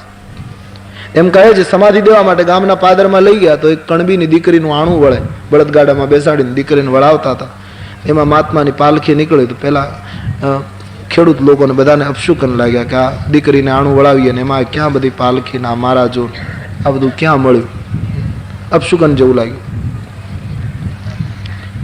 મૂળદાસજીને માનો ગમ્યું નહીં, આમ તો બેસાડી દીધેલા પાલખીમાં, છતાં ઇતિહાસ એમ કહે છે મૂળદાસજી બેઠા થયા, જાગ્યા. સાધુઓને એમ કહ્યું પાલખી પાછી લઈ લો, મારે 24 કલાક નથી મરવું. અરે બોલે બાપુ કે હા, આખી જિંદગીમાં કોઈને અપશુકન આપ્યું નહીં, છેલ્લી ઘડીએ અપશુકન આપું તો મારી સાધુતાને કલંક લાગે. આજ દીકરી એના પતિને ઘરે જાય છે, હું મારા ધણીને ઘરે જાઉં અને તેથી જો એને અપશુકન થાય તો મારી સાધુતાને કલંક લાગે. 24 કલાક પાલખી પાછી રામજી મંદિરમાં બેસાડી, રામધૂન કરાવી. 24 કલાક પૂરી થઈ, દીકરી એના પતિને ઘરે પહોંચી ગઈ, પછી જય સિયારામ કહીને પ્રાણ છોડી દીધો. આજ કળિયુગનો જો સાધુ મૃત્યુને આ રીતે હટાવી શકતો હોય તો ત્રેતા યુગનો શરભંગ કાળને હટાવીને ઉભો રહે એમાં આશ્ચર્ય નહીં. રામ લખન વૈદેહી આવી ગયા, પ્રભુને કહ્યું જાત રહું બિરંચિકે ધામા, શ્રવણ સુનેવું મન આયું. રામજી પધારે છે એમ સાંભળેલું માટે રોકાયો છું. પ્રભુ હવે તો વેદ ભક્તિનું વરદાન આપો અને હું મારા દેહને બાળીને જાઉં ત્યાં સુધી આપ ઉભા રહો. પ્રભુ દર્શન કરી વેદ ભક્તિનું વરદાન મેળવી શરભંગજી બ્રહ્મલોકમાં વિદાય થયા અને રામ લખન જાનકી ત્યાંથી આગળ અનેક સાધુ સંતો રામજીને મળવા આવ્યા. મહાત્માઓને પ્રભુ પૂછે છે બધાની કુશળતા, અને ભગવાને બધા સંતોને પૂછ્યું આટલા બધા હાડકાઓ કેમ દક્ષિણમાં? આખી ધરતી હાડકાઓથી આમ ડગલે ડગલે, ગાયોના હાડપિંજર મળે, સંતોના હાડકાઓ મળે. રામજી અકળાઈ ગયા, પૂછ્યું. ત્યારે સંતોએ કહ્યું મહારાજ આપ તો જાણો છો, છતાંય પૂછો છો તો સુનીએ. કે નિશ્ચાર નિકર સકલ મુનિ ખાય, અન સુની રઘુનાથ નયન જલ છા. મહારાજ રાક્ષસો અનેક સાધુ સંતોને ખાઈ ગયા, એના હાડપિંજરો, એના હાડકાઓ છે. રામના નેત્રો ભીંજાયા, હાથ ઊંચા કરીને પ્રતિજ્ઞા કરી કે નિશ્ચર હીન કરો મહી, હું ધરતીને રાક્ષસ હીન કરી નાખીશ. ભુજા ઊંચી કરીને પ્રતિજ્ઞા કરું છું, મહાત્માઓ તમારા આશ્રમે આવીને સકલ મુનિન કે આશ્રમ અહીં જાય જાય સુખ દિન, બધાના આશ્રમમાં આવીને બધાને સુખ આપીશ. આવી